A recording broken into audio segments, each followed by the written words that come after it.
Before we dive into tonight's true story, take a second, hit that like button. Subscribe if you dare, and tell us in the comments, where in the world are you watching from and what time is it there? Trust me, that one little comment might be the only thing that brings you back, because once you hear what happened, you will understand why YouTube keeps showing these stories to people who need to hear them. Now, lights off, volume up. Let's begin. I still hear the sound of his breath in that tunnel, even after all these years. And sometimes, when my truck headlights flicker for no reason, I know he's near again. My name is Ethan Cole, 46 years old, a long-haul truck driver who spent more than 2 decades behind the wheel of an 18-wheeler. 20 years on American highways teaches you things: how to read the wind, how to smell rain before it hits, and how to tell when the night isn't just dark, but wrong. Back then, I wasn't famous or rich, just a man with a bad knee from a warehouse accident, a thermos full of coffee, and a family photo taped to my dashboard.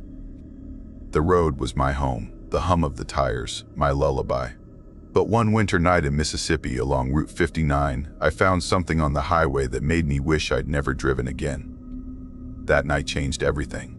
It was February, freezing cold. The kind of night where even the stars looked brittle.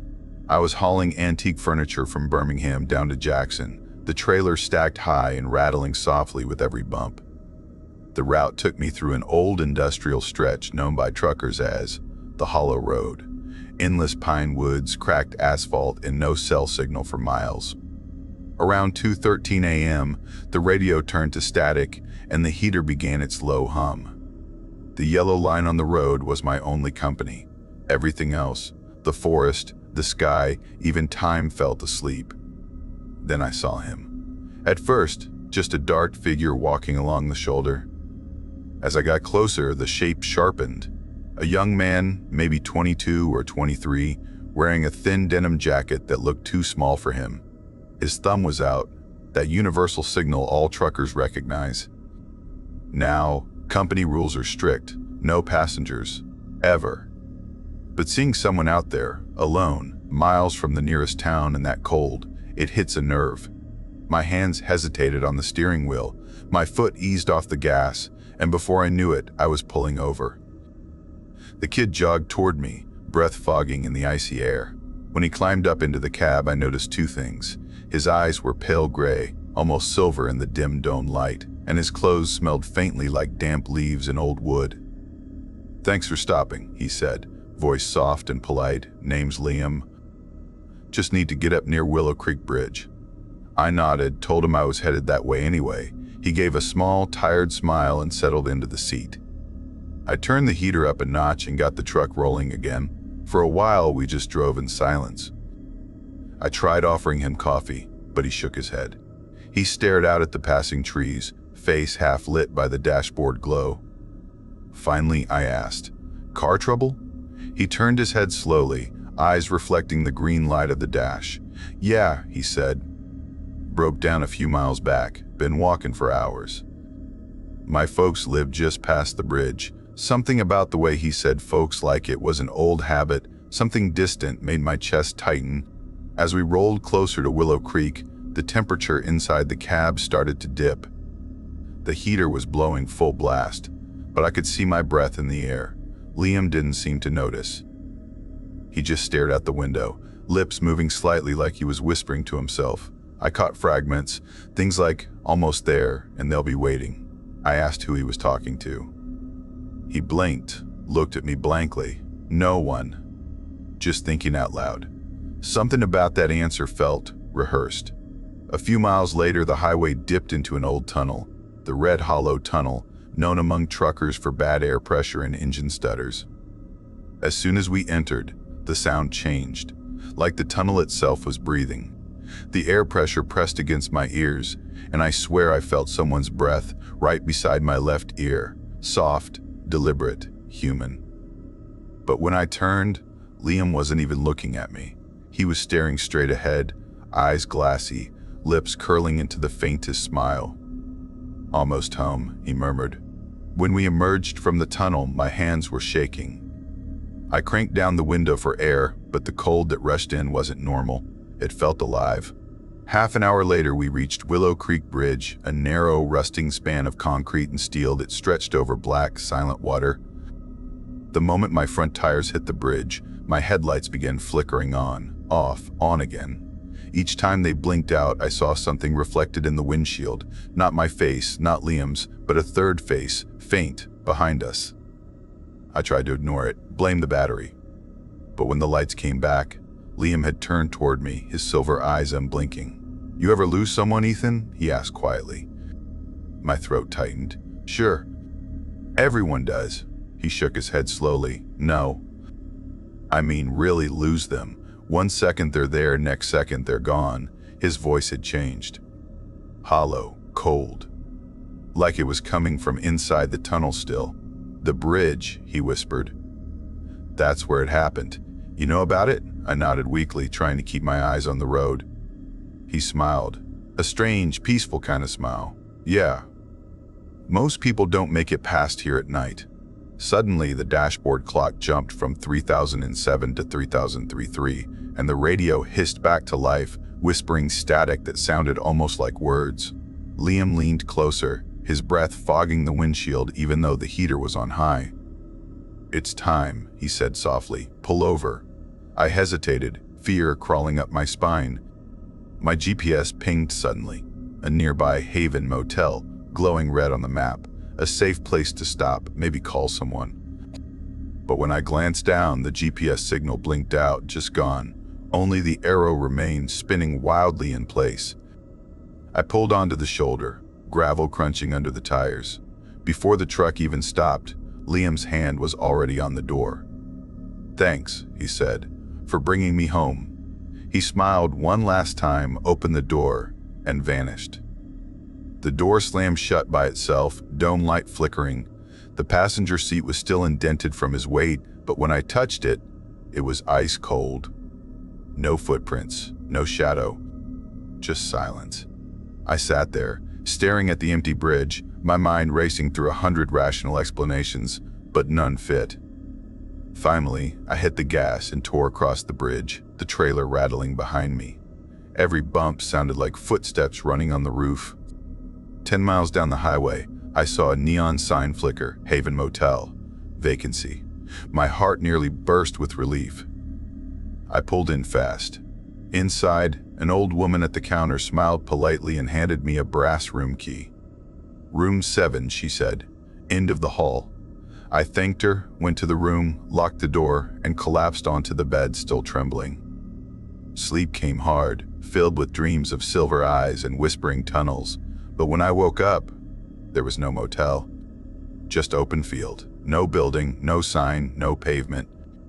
My truck sat alone on dead grass, key still in the ignition. The brass key in my hand had turned black. I drove to the nearest truck stop, desperate for answers. Inside, I found a waitress named Carol, gray-haired, friendly, but with eyes that had seen too much. When I asked her about Willow Creek Bridge, her smile faded. "You gave someone a ride, didn't you?" she whispered. I froze. "Tall boy, denim jacket, gray eyes," she continued. "Name was Liam Grayson.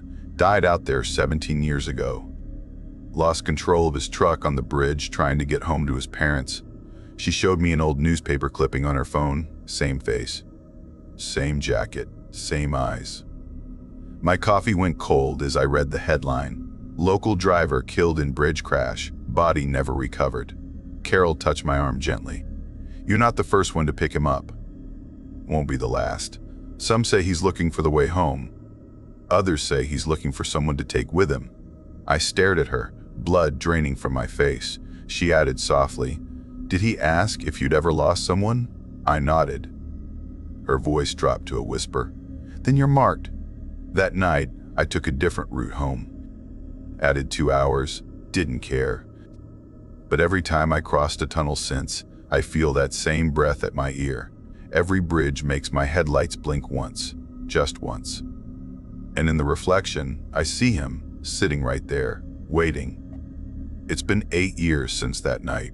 I don't drive Route 59 anymore, Not since the last time the Haven Motel appeared again in my GPS last winter.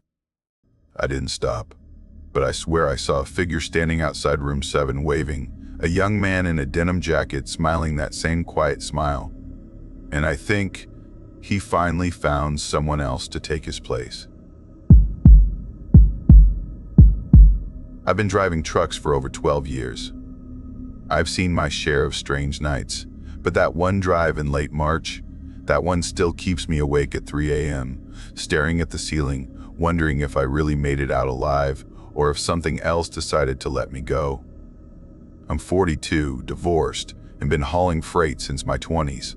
I started small, short runs from Mississippi to Alabama, but once I earned my Class A license, the open road became my home. People think truck driving is lonely work. They're right. But for me, that loneliness was peaceful. The road never lied to you. You followed the white lines. The hum of the tires was your music, and if you listened long enough, it almost felt like the world whispered back. No kids, no ties. Just me, my rig, and a CB radio full of other voices that came and went like ghosts in static. That March night, I was hauling frozen meat from Ravenport to Limestone City, passing through an old stretch of road called Highway 46, somewhere near the Gray Hollow region. Locals called it the Hollow Route. Drivers said it was cursed, hijackings, crashes, disappearances. I never believed that stuff. Until that night. It was a perfect night for driving. Clear sky, cool wind. You could see stars scattered like diamonds across a black sheet. I topped off my thermos with black coffee, checked my tires, lights, and brakes, then rolled out around 11 p.m. to skip morning traffic. Highway 46 wasn't busy at that hour. Mostly ranch land, hills, and long empty stretches where even the radio signal faded to static. I kept my doors locked and my speed steady around 60. I remember humming to an old country tune when I noticed headlights in my mirror. They came up fast. Too fast. Too fast. A pickup truck. Looked old, maybe a late 80s, Ford with round headlights and a rusted grille. It pulled alongside my trailer and flashed its high beams 3 times. Then again, that's usually a sign something's wrong with your load, maybe a door open or a tire issue. The driver waved his arm out the window, pointing at my trailer. Now, I've heard every scam out there. Hijackers pull that trick all the time. They make you stop, then rob you blind. But this guy, he looked desperate, not aggressive. His gestures were wild, almost frantic. He sped ahead, then dropped back again, honking 3 short bursts, pausing, then 3 more. It sounded almost like a pattern. I grabbed my CB mic. Breaker 19, anyone got eyes on northbound Highway 46 near mile 214? Got a 4-wheeler flagging me down. Nothing, just static. That was strange. There's always someone listening. The pickup slowed down until it was right behind me. His headlights flickered, then suddenly vanished. Gone. No turnoff, no side road. Just a straight stretch of highway behind me, empty as a graveyard. I blinked, checked my mirrors again. Nothing. My heart started hammering. Maybe he turned off his lights, I thought. But the road was open. I would have seen his outline, a shadow, something. But there was only darkness. About 10 miles later, flashing red and blue lights appeared ahead. Relief flooded through me. A police checkpoint, maybe? A tall officer waved his flashlight, signaling me to pull over. His face was half hidden by the brim of his hat. "Evening, sir," he said calmly. "Routine safety check." "Can I see your license and route sheet?" I handed them over, still shaken from the weird encounter. He scanned the papers with his flashlight, nodded, and said, "All right, Mr. Cole. Drive safe out there. Keep an eye open near the valley curve. Not everyone comes back from that road." He smiled slightly, then waved me on. When I reached the next town, about 40 minutes later, I stopped at a diner. Mentioned the checkpoint to a couple of local officers eating pie at the counter. They froze. "There's no checkpoint on that road tonight," one of them said slowly. "Hasn't been for years." I tried to shake it off, got back on the road, but the silence felt heavier now. Around 2:15 a.m., I hit the stretch between Maple Bend and Cedar Run, known for sharp turns. That's when I saw her. A woman in a white dress, walking right across the road. I slammed the brakes so hard my rig screeched, and everything in the cab rattled. My tires stopped just inches from where she was, or should have been, but she wasn't there. Just the empty road and a faint shimmer in the air, like heat waves on asphalt. I climbed out, flashlight in hand, scanning the darkness. No footprints, no sign of anyone. Just the smell of burnt rubber and the whisper of wind moving through the trees. I swear I heard a woman's voice then, soft, sad. Don't stop here. By the time I reached the old crossroad fuel stop, I was running on nerves more than caffeine. The place looked half dead, one flickering light and a sign that creaked in the wind. Inside, an elderly clerk sat behind the counter reading a newspaper. His name tag said Earl. "Evening," he said, eyes still on his paper. I nodded. "Fill up and a coffee, please." As he poured, I mentioned the weird stuff, the disappearing truck, the ghostly woman, the fake cop. He stopped mid-pour, then slowly looked up. "You still driving that way?" "Yeah, why?" I asked. He leaned closer. "Don't take the left turn after here." "Why not?" Earl just smiled, a sad, knowing kind of smile. "They don't come back."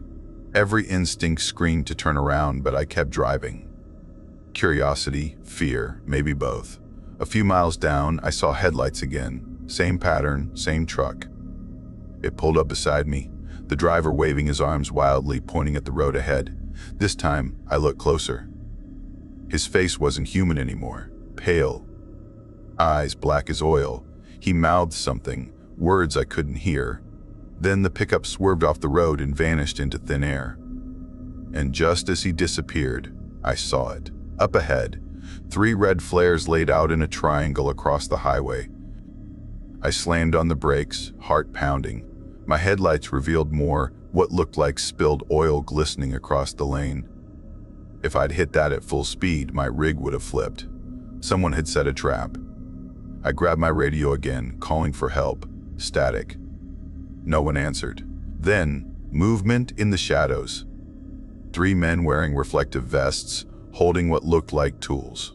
But they weren't fixing anything. They were waiting. When they saw I'd stopped too early, they froze, then vanished into the dark brush at the side of the road. I stayed inside my cab, locked every door, and waited with my hand on my steering bar. My pulse thundered in my ears. Minutes later, the flares went out, one by one. At dawn, a sheriff's car pulled up behind me. The deputy looked puzzled when I explained. He found the burnt-out flares and some oil residue, took pictures, and said, "We've had reports like this before, but no suspects." I mentioned the pickup. He just nodded slowly. "Old Ford, right?" "Faded blue? Driver wearing a plaid shirt?" I froze. "Yeah, how'd you know?" He sighed. "You're not the first. That truck went off that same curve 20 years ago. Family inside tried to warn a trucker about hijackers. Didn't make it. Some say they still try. I took a different route after that. Added an extra hour to every trip just to avoid Highway 46. But I never forgot that face in the pickup. That desperate warning. A month later, I heard on the CB that 3 men had been arrested near Gray Hollow, caught setting up fake construction zones to rob freight trucks. They'd been doing it for 2 years, but when I heard their method, my blood ran cold. No oil spills, no flares, just guns. So whatever trap I saw, it wasn't theirs. 6 months later, I got a call from Earl at the gas station. His voice shook as he spoke. "Daniel, they're still seeing it. The same truck. Same spot. Always trying to warn folks." He paused.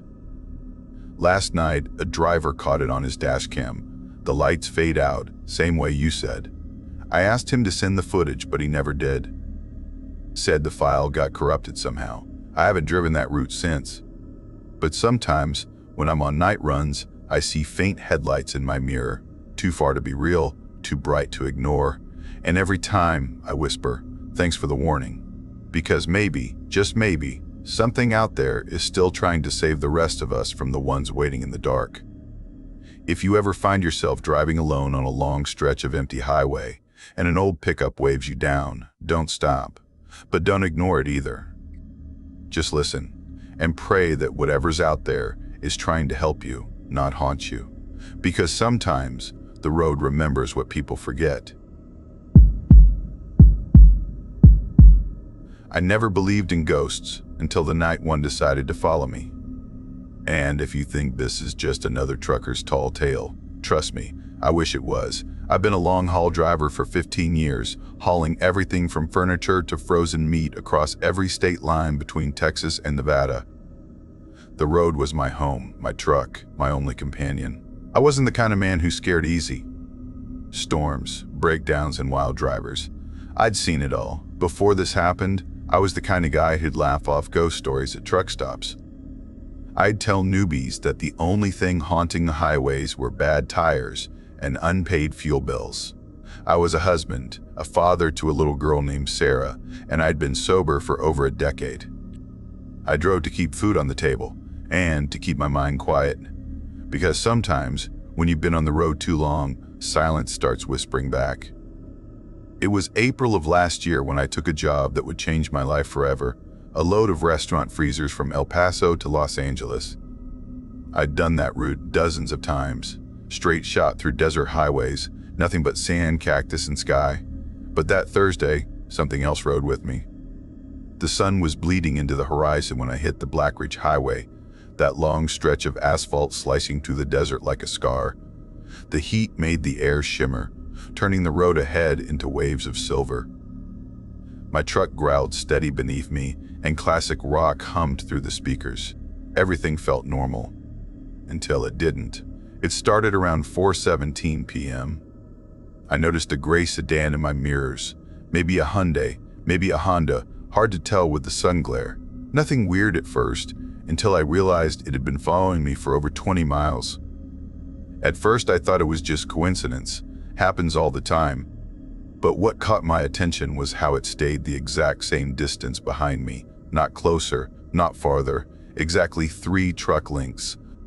I slowed down to 60. It slowed down. I sped up to 75. It matched me again. That's when that crawling feeling started in my gut. The one every driver knows when your instincts whisper something's off. I pulled into a rest stop near Ravens Hollow, pretending to check my tires. The sedan pulled in, too, parked far back near the restrooms. I waited. Nobody got out. I could see movement inside the tinted windows, maybe a silhouette, but the figure never moved. The engine stayed running, just a low, constant hum that made the hairs on my arms stand up. When I got back on the road 10 minutes later, I told myself I was being paranoid. Maybe they were just headed the same way. But 3 minutes after I merged back onto the highway, I looked into my mirror, and there it was again. Exactly 3 truck lengths behind. As dusk settled in, the desert turned black and gold. My headlights stretched long across the sand, and that's when I saw it, something strange. To my right, a line of old electric poles stood crooked along the highway. Their shadows stretched across the road. But one shadow, just one, moved the wrong way. The wind was still. My truck windows were closed. But that one dark outline of the pole, it swayed back and forth, as if something unseen brushed past it. I tried to shake it off. Told myself I was tired. But when I looked in the mirror again, that gray sedan's headlights blinked once, like it knew I'd seen something I wasn't supposed to. After another hour of this madness, I finally grabbed my CB radio. Breaker 19, anyone got eyes on a gray sedan tailing a white Kenworth westbound? Static.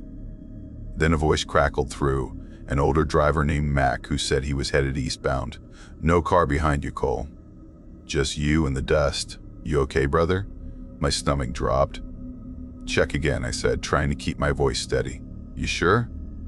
Been behind me since Ravens Hollow. Swear to God, nothing there. I didn't answer, because right then I could see the sedan clearly in my mirror, its chrome grille glinting in the dying light, but no one else could. Night came fast. Around 9:40 p.m., the road cut through a patch of pine woods that stretched like black claws against the sky. That's when I heard it. A scream, high-pitched, sharp, echoing through my open window. A woman's voice, carried from the trees. I slammed the brakes, heart pounding. "Hello," I shouted into the dark. Nothing but the wind rustling leaves. No lights. No cars. No people. Then, just as I started rolling forward again, my headlights caught something. A figure darting between the trees. Thin. Barefoot. White clothes fluttering like torn paper. And just behind her, for a fraction of a second, I saw that gray sedan again, half hidden between the trunks. No headlights this time. Just watching. By the time I reached Iron Creek, my hands were trembling on the steering wheel. I called the state patrol. The dispatcher sounded half asleep at first, until I told her a car had been tailing me for over 200 miles, matching every move. She told me to stay calm, keep my speed steady, and that she'd send a trooper to intercept me near mile marker 118. 15 minutes later, flashing red and blue lights filled my mirror. Relief flooded through me. The trooper, a young guy with a thick beard, passed the sedan, pulled between us, then slowed down to trap it. But the sedan didn't stop, didn't react. It just kept rolling, like it didn't even exist. After a few miles, the trooper sped up, passed the sedan, and then pulled me over instead. "What the hell?" I muttered, pulling onto the shoulder. The trooper walked up, flashlight in hand, and looked at me funny. "Sir, are you feeling all right? You been on the road long?" "Yeah," I said, confused. "That car behind me, gray sedan, didn't you see it?" He frowned. "What car?" I pointed. The headlights of the sedan were still there, bright and steady. "There," I said. "Right there." The trooper turned and squinted at the dark highway. "Sir," he said quietly, "there's nothing behind you." My blood turned to ice. He told me he'd been behind me for over 30 miles, and that there was no other car on the road. He even said their traffic cameras showed only my truck. But I could see it, right there. 3 truck lengths back, idling, waiting. The trooper ran a breath test, checked my eyes, my license, everything. Came back clean. He finally told me I might be suffering from highway hypnosis, seeing things that weren't there after too many miles of monotony. He advised I stop at the next town and get some rest, but before leaving, he scribbled something on a small notepad and handed it to me. "Case number," he said, "in case anything else strange happens." Then he turned, looked one last time down the empty road and muttered, "Damn, thought I saw something move." I kept driving. Couldn't stop now. Fear makes you stubborn. After midnight, a light rain started falling. The asphalt turned slick and shiny, reflecting my headlights. The road looked like a mirror, perfect, endless. But something wasn't right. In the reflection below me, I could see my truck, clear and sharp. But behind it, the reflection showed the sedan, and in the mirrored road, it moved differently. In the reflection, it sped up, closing the distance, but in real life, in my mirror, it stayed still. My throat went dry. I couldn't look away. And then, just for a split second, I saw a face pressed against the sedan's windshield in the reflection, pale, mouth open in a silent scream. I jerked the wheel, nearly skidding off the road. When I steadied again, the reflection was gone. Just wet, black asphalt under the tires. I reached a tiny gas station in a ghost town called Dadle Crossing around 2 a.m. The lights buzzed, half dead from years of neglect. The sedan rolled in too, parked across from the pumps. Engine humming softly. I stepped out, heart hammering so hard I could feel it in my ears. Walked into the station and asked the kid at the counter, must have been 19 at most, "You see that car out there? The gray one?" He looked out the window, then looked back at me. "There's no car out there, sir." "Just your truck." I didn't answer. My hands were shaking so bad I dropped the coffee cup. I sat there for almost an hour, staring out that window, refusing to blink, and I could still hear it, the low idle of the sedan's engine, a deep growl that vibrated through the floor like something alive. Finally, I decided to face it. I stepped outside. The air felt heavier, colder, like stepping underwater. Every step toward that car felt wrong, like gravity itself didn't want me to move closer. 20 feet away, I saw movement inside. someone or something sitting in the driver's seat. But the features didn't look human, like a face made of smoke behind glass. My breath fogged the air. I raised my hand, meaning to tap on the window, and instantly the temperature dropped. The air burned cold in my lungs. Just before my knuckles touched the glass, my phone rang. The sound made me flinch. I looked down. It was my company dispatcher asking why I'd stopped for so long. When I looked up again, the car was gone, not driving away, not reversing, just gone, leaving behind a dark, wet patch on the pavement that steamed under the flickering gas station lights. I made it to Los Angeles by morning, dropped the load, and checked into a motel. Didn't drive back that night. Couldn't. I reported everything to the patrol using the case number the trooper gave me. The officer who took the call went quiet when I finished. Then she said, "You might want to sit down for this." Turns out there had been multiple reports on that same highway, drivers describing an invisible car that followed them for miles. She asked if I'd heard of the Datal disappearances. I hadn't. Apparently, 3 truckers in the past decade had vanished near that same gas station. Each one had called in strange reports of being followed by a vehicle no one else could see. Their trucks were later found still running, doors open, car door untouched. 3 days later, the news broke.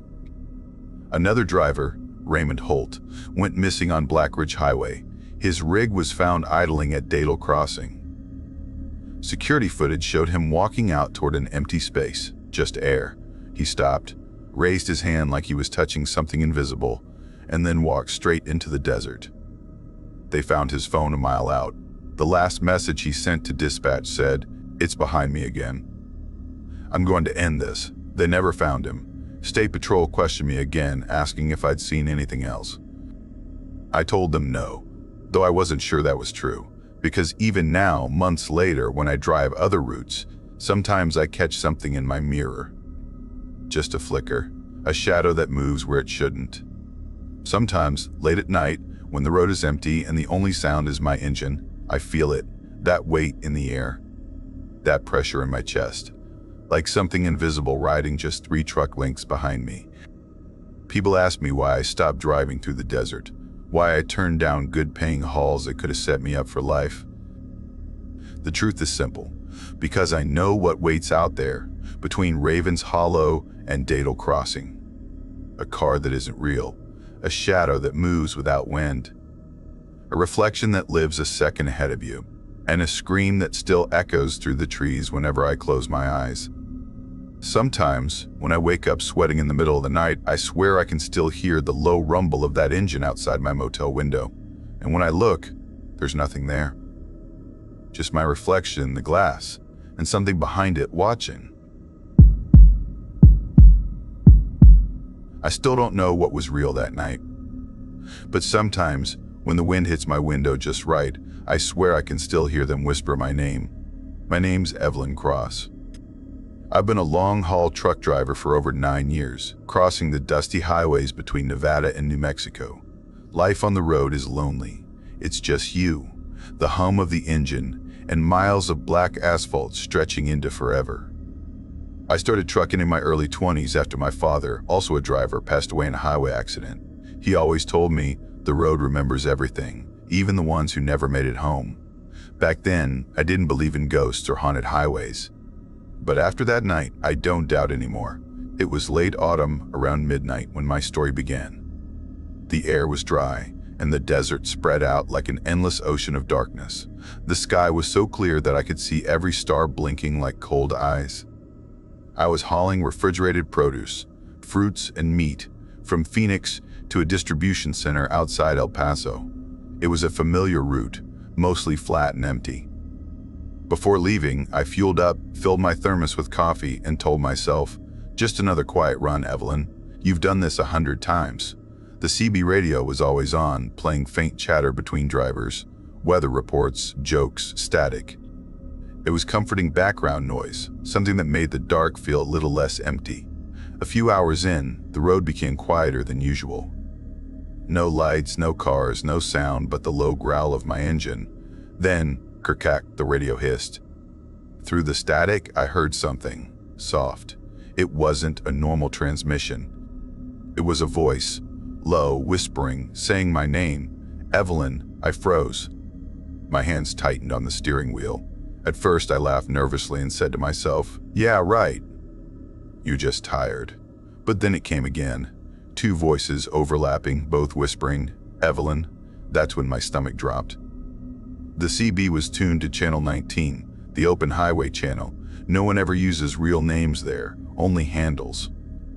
Mine's Silver Fox. No one should have known my real name.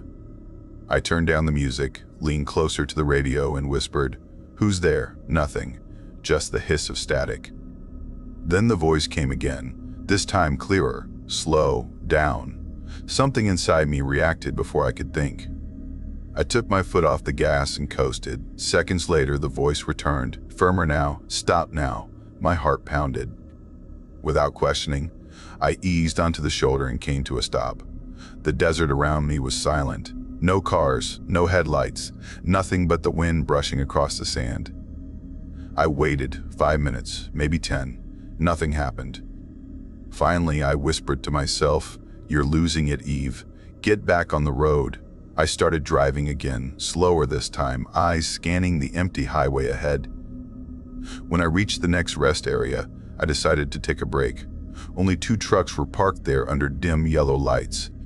I stretched, got out, and walked toward the vending machines. The hum of the machines was the only sound. A man with a gray beard stepped out of his rig nearby. He nodded politely.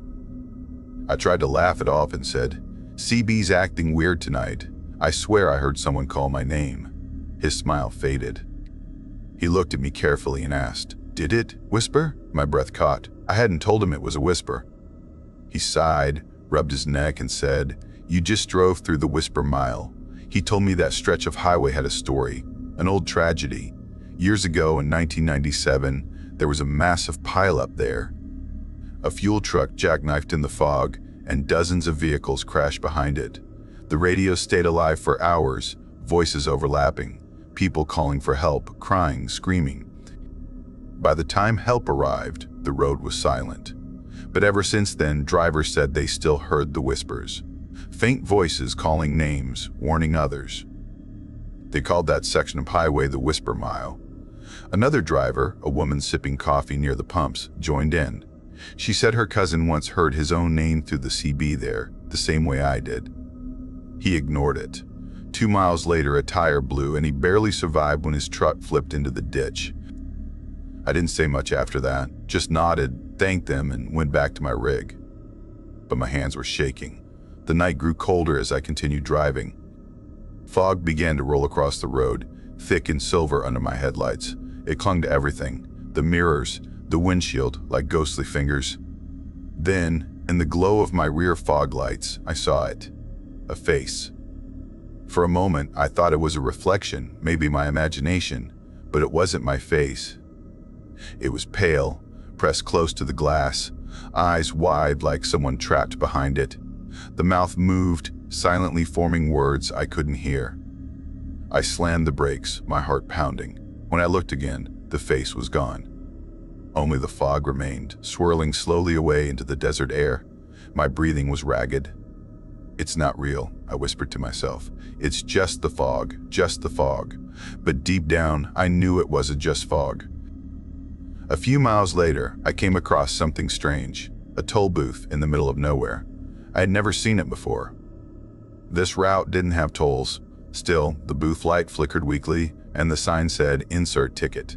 Confused, I pulled closer. The booth looked old, covered in dust. I pressed a button on the ticket machine, and to my shock, a ticket came out. It was yellowed, old, and at the bottom was a printed date, August 12, 1997. That same year, the same crash. My mouth went dry. I backed up my rig slowly and drove around the booth without stopping. As I passed, I glanced in the mirror. The booth was completely dark now. No lights, no sign, like it had never been there. Every mile after that felt heavier. The night wasn't silent anymore. It was watching.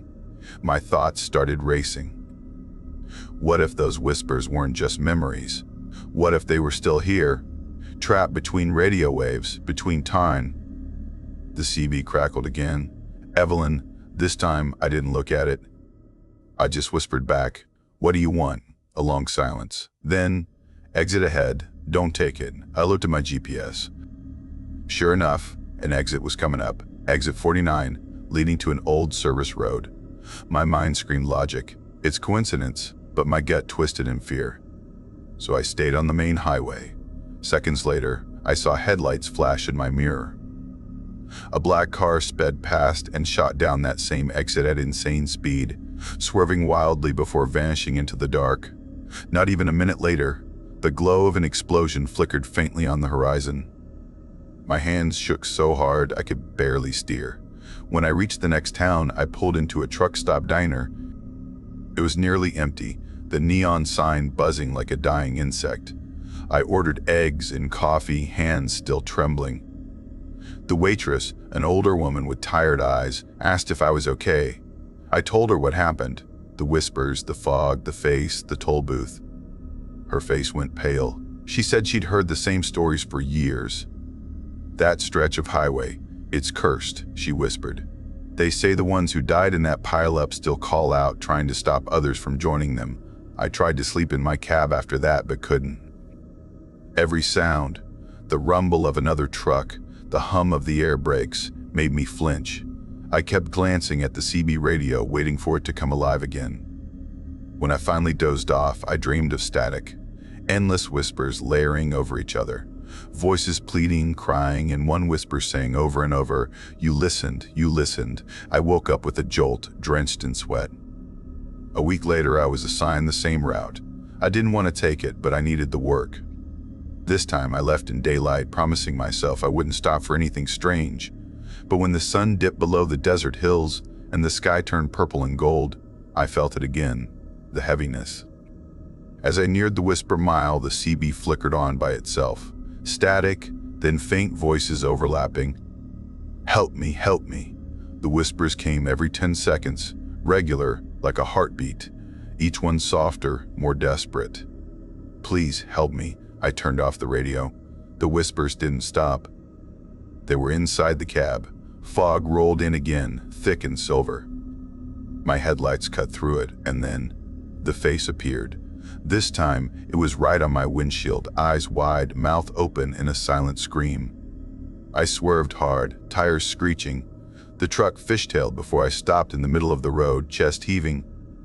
When I looked up, the fog was gone, but something else was there, faint figures standing by the roadside. Men and women in old trucker jackets, faces pale, eyes hollow. They didn't move, just stood there, watching. The CB came to life one last time. "Keep going, Evelyn. Don't stop." And then silence. I drove all night, not daring to look in the mirrors again. When dawn broke, I finally reached my drop-off point and parked. The dispatcher said I looked like I'd seen a ghost. I just laughed and said, "Maybe I did. I've driven that same stretch many times since. Never heard the whispers again." But I still keep the CB on, just in case. Because somewhere out there, between those desert miles, the static still remembers their voices. And sometimes, when the fog rolls thick across the glass, I think I see them, faces pressed close, trying to speak. Maybe they're still warning us. Maybe they just don't know they're gone. Either way, silence out there doesn't always mean you're alone. I was halfway across nowhere when it began. The kind of night that stretches like a bruise across the sky, heavy and endless. You ever drive so long that the road starts to hum back at you? That's where I was. Just me, the highway, and a restless wind clawing through the dark.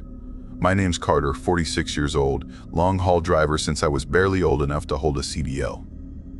Grew up in the small town of Silver Hollow, Wyoming, where the nights were quiet and the stars looked close enough to touch. My old man used to drive too, said the road was a church for men who couldn't sit still. Guess that stuck with me. I'd been hauling rigs for over 20 years when this happened. By then, the hum of diesel was my lullaby. I drove an old blue Freightliner, beat up, loyal, the kind that rattled on rough asphalt but never betrayed you. Coffee was always in the cup holder, CB radio whispering static like background prayer, logbook open on the seat beside me. That night, I was cutting through South Dakota, heading east toward Claymore Junction, chasing a delivery deadline that didn't care about sleep. The highway was deserted. No headlights ahead, none behind. Just black fields, rolling fences, and the faint ghost glow of the moon. I remember thinking, it feels like I'm the only one left on Earth.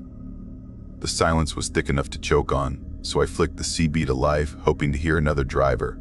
Static hissed back, crackly, restless.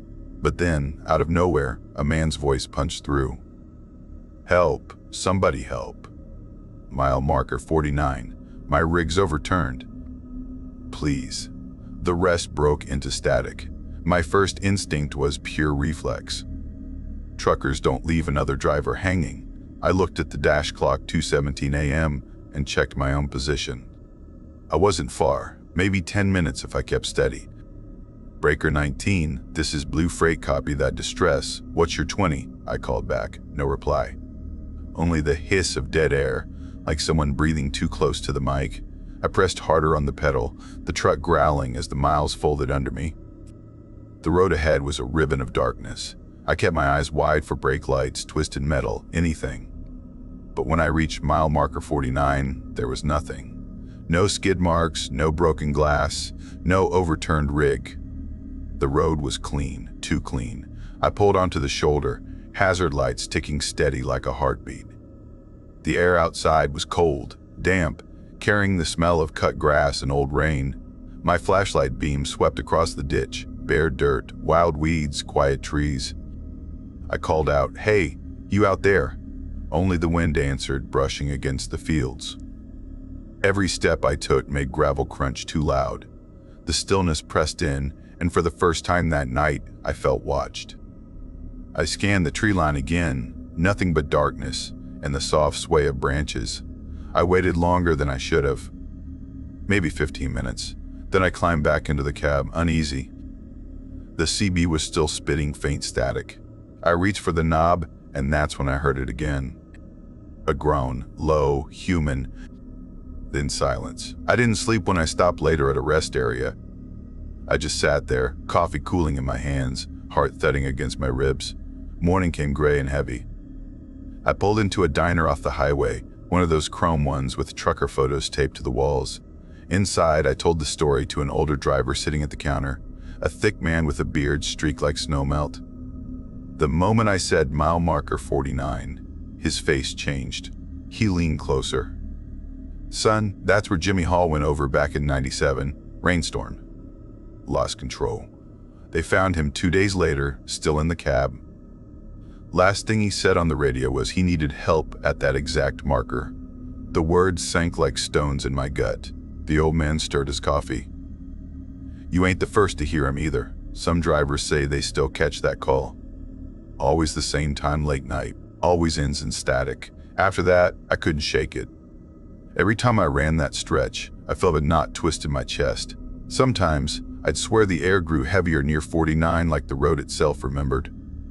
One night a few weeks later, I was part of a 3-truck convoy heading east. We called ourselves the Lost Convoy as a joke because our GPS signals kept glitching.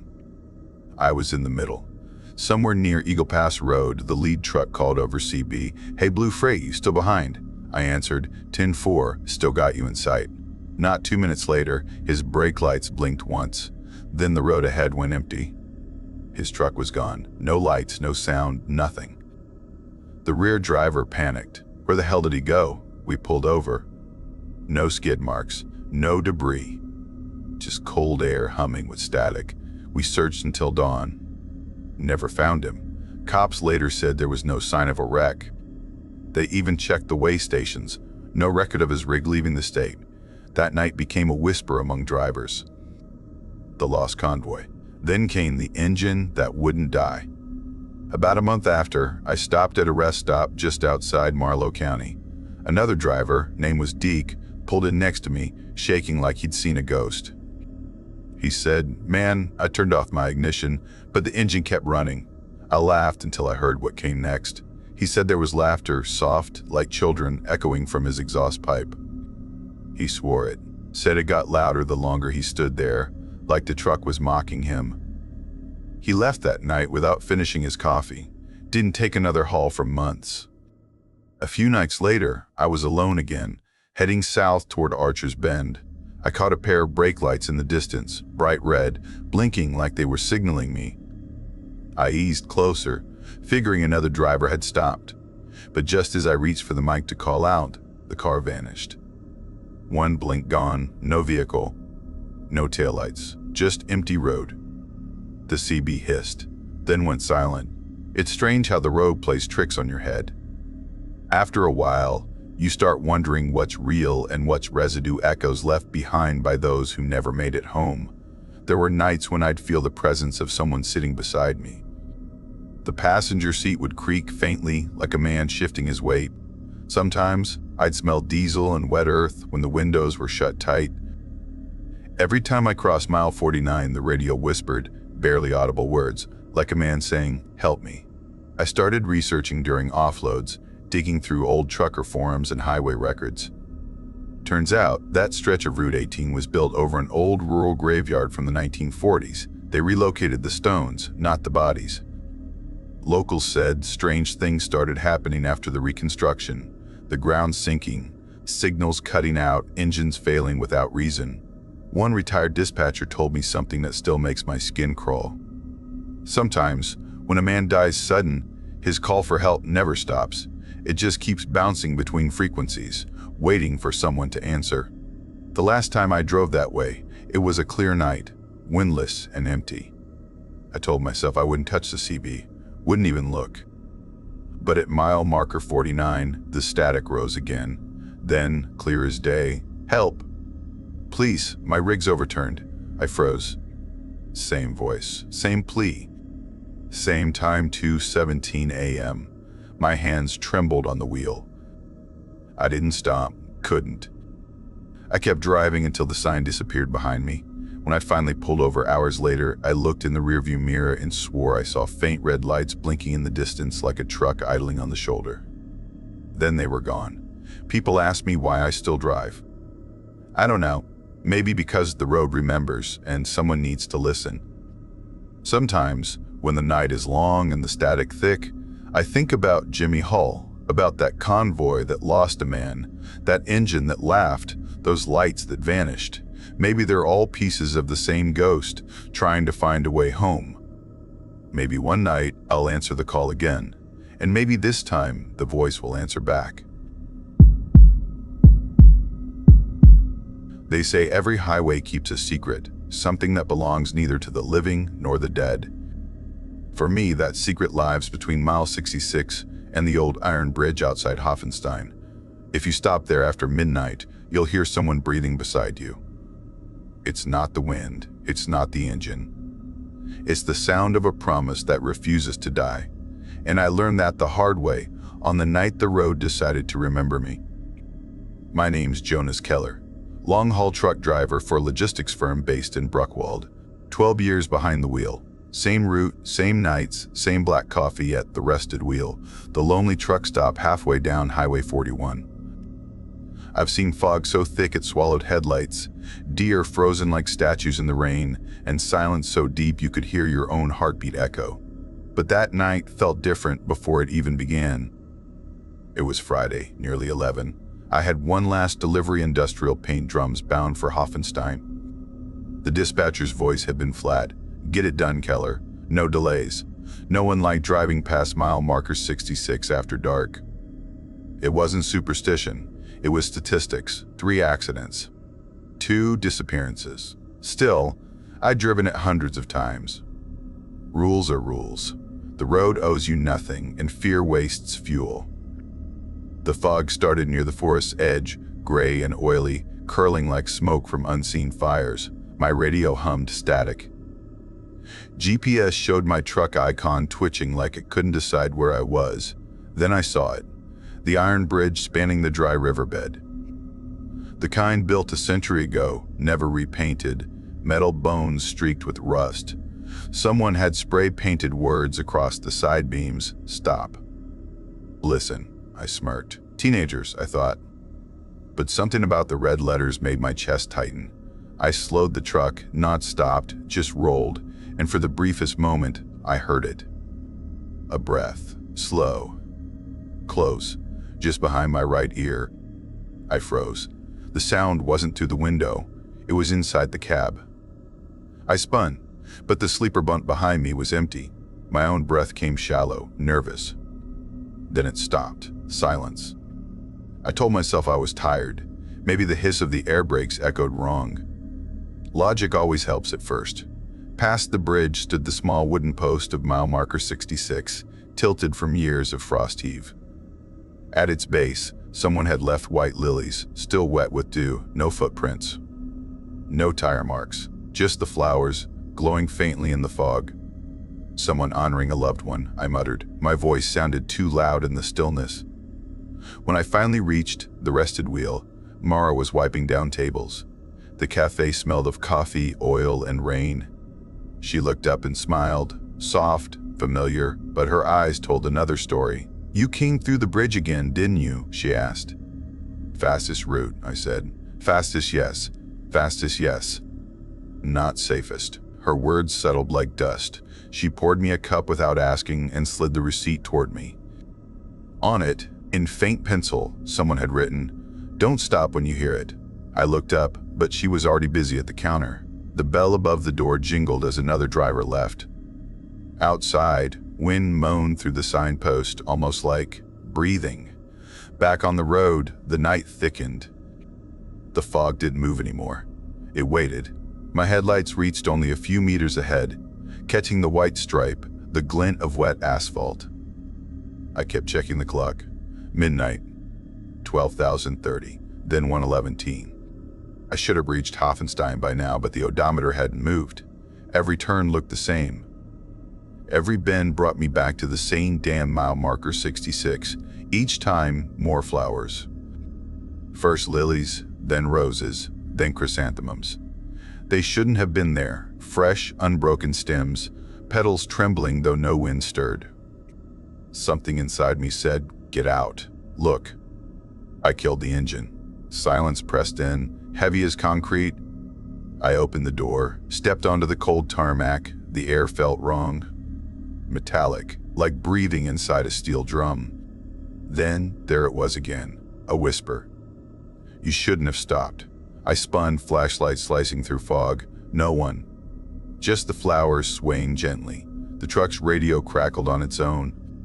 "Jonas," came Mara's voice, distorted, buried in static. "If you hear me, go back to the cafe. Don't listen.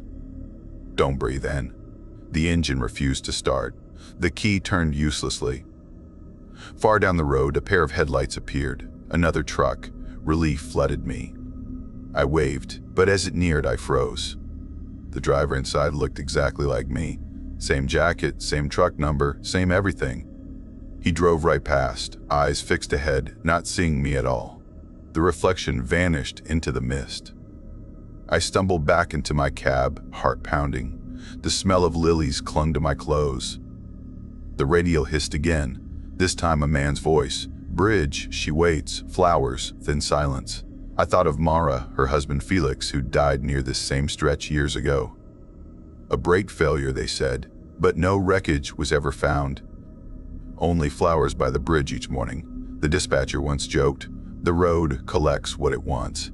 I'd laughed then. I wasn't laughing now. My phone showed no signal. I started walking. Maybe if I reached the bridge again, I'd find sense in this madness. The fog glowed faintly, almost silver. The graffiti words emerged like blood through water. "Stop. Listen. Footprints, mine maybe, led to the center. Only one set went forward. None came back." That's when I heard her, breathing. Right behind me, slow. Deliberate. "I wait," a woman's voice whispered. "He promised to bring me home." I turned. She stood there, pale, translucent, hair hiding her face. Her hand clutched a lily so tightly it bent. I wanted to speak, but air wouldn't come. The lily dripped red. "He promised," then she vanished, dissolving into the fog like mist blown apart. I ran. I didn't believe in ghosts. I believed in engines, torque, and route schedules. But denial only lasts until the road takes your name. At dawn, years ago, Felix had stopped on that same bridge. A woman was stranded. He'd offered her a ride. Neither reached home. Locals whispered the bridge breathes because it took their last breath. Mara never remarried.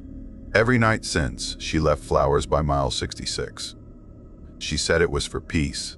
But peace doesn't grow where grief roots too deep. That's when I understood the flowers weren't memorials, they were anchors. Each petal a whisper tying their souls to this stretch of road, and my stopping had fed it, another heartbeat for the ghost to follow. I walked until my legs burned, but no matter how far I went, the bridge stayed ahead, gleaming wet. Finally, exhaustion won. I collapsed by the marker, lilies surrounding me like graves. Through the mist, a shape formed, the same truck stop cafe. But it shouldn't be here. Its lights flickered invitingly. Inside sat Mara, alone. Coffee steaming endlessly before her. "You knew," I said. "I only wanted to say goodbye," she whispered. But every time I tried, it brought them back. Her hands trembled. The cafe walls shimmered, fading in and out like breath. He waits for the flowers. For me. "Then stop leaving them," I said. "I can't." Outside, the fog pulsed, slow, rhythmic, as if the entire highway were breathing. The air thickened. My reflection in the cafe window wasn't moving in sync anymore. Behind the glass, I sat at the table sipping coffee, staring out. "Mara," I said, "the flowers are offerings. The road lives on your grief. If I stop, he'll be lost forever," she murmured. A whisper slithered through the air. She promised. Every night, the walls shook. Steam rose from the cup, shaping into a man's outline. Felix's face half-formed, eyes hollow. "Bring her home," the voice sighed. I realized then, the road didn't want souls. It wanted resolution. Two halves waiting for the same promise to end. I grabbed Mara's hand. "Then let's finish it." We stepped outside together. The cafe flickered, becoming the bridge.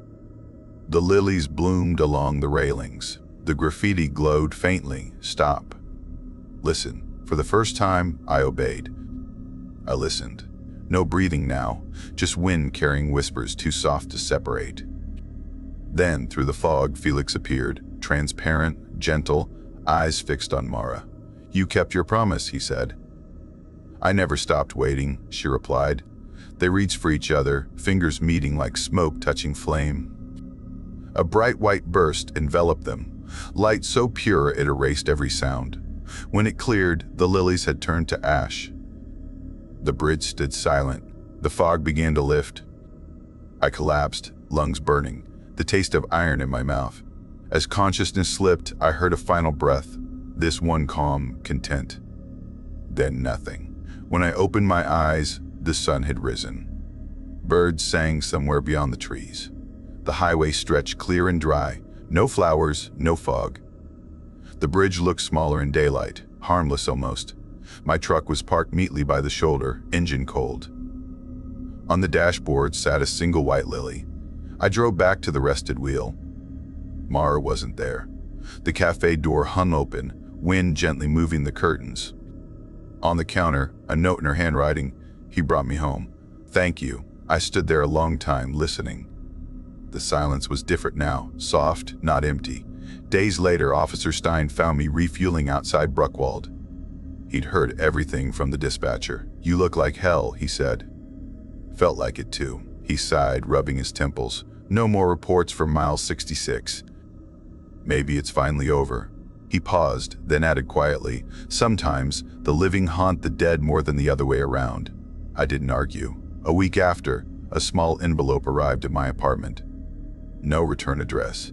Inside, one cafe receipt dated years ago, signed Felix Keller.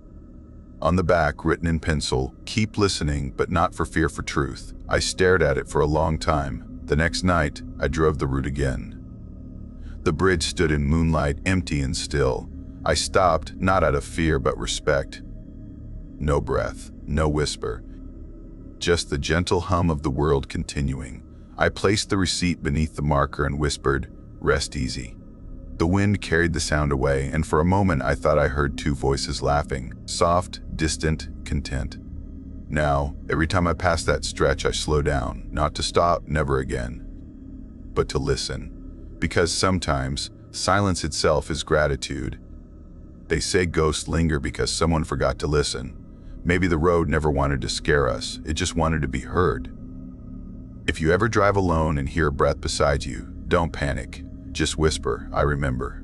Because every haunting begins with love and ends with release. If this story made you feel something, comment the word Erinnerung, memory below. Let's see how many of us still believe that some roads remember.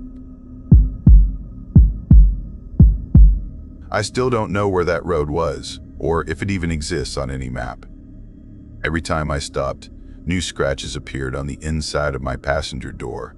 They weren't random either, deep, desperate claw marks, like someone inside the car was trying to get out. And when I finally saw her, standing motionless by the highway, eyes wide and empty, I realized I wasn't driving forward anymore. I was driving in circles.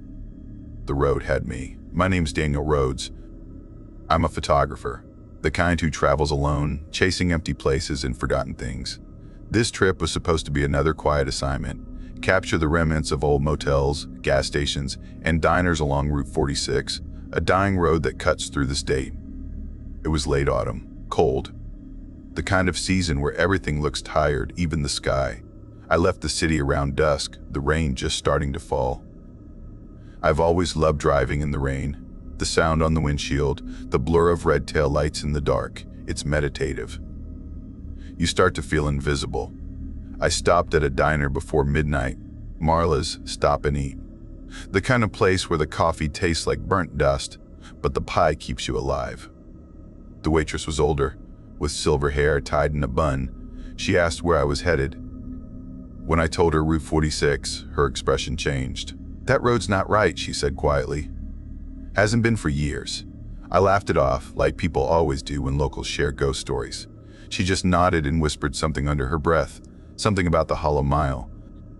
I paid, tipped, and left. The rain thickened into a curtain, the world reduced to the glow of my headlights. By the time I checked into the roadside motel around 1 a.m., I was half asleep. When I opened the car door, I noticed it. A small, clean scratch on the inside of the passenger panel. I brushed it off as gear damage, unloaded my camera, and fell into bed without thinking twice. That was my first mistake. The next morning, the rain had stopped, but the sky still looked bruised. I got back on the highway early, wanting to make up for lost daylight. For the first hour, everything was normal. Then I saw it, a rusted sedan sitting sideways across the opposite lane. Both doors wide open, no one inside.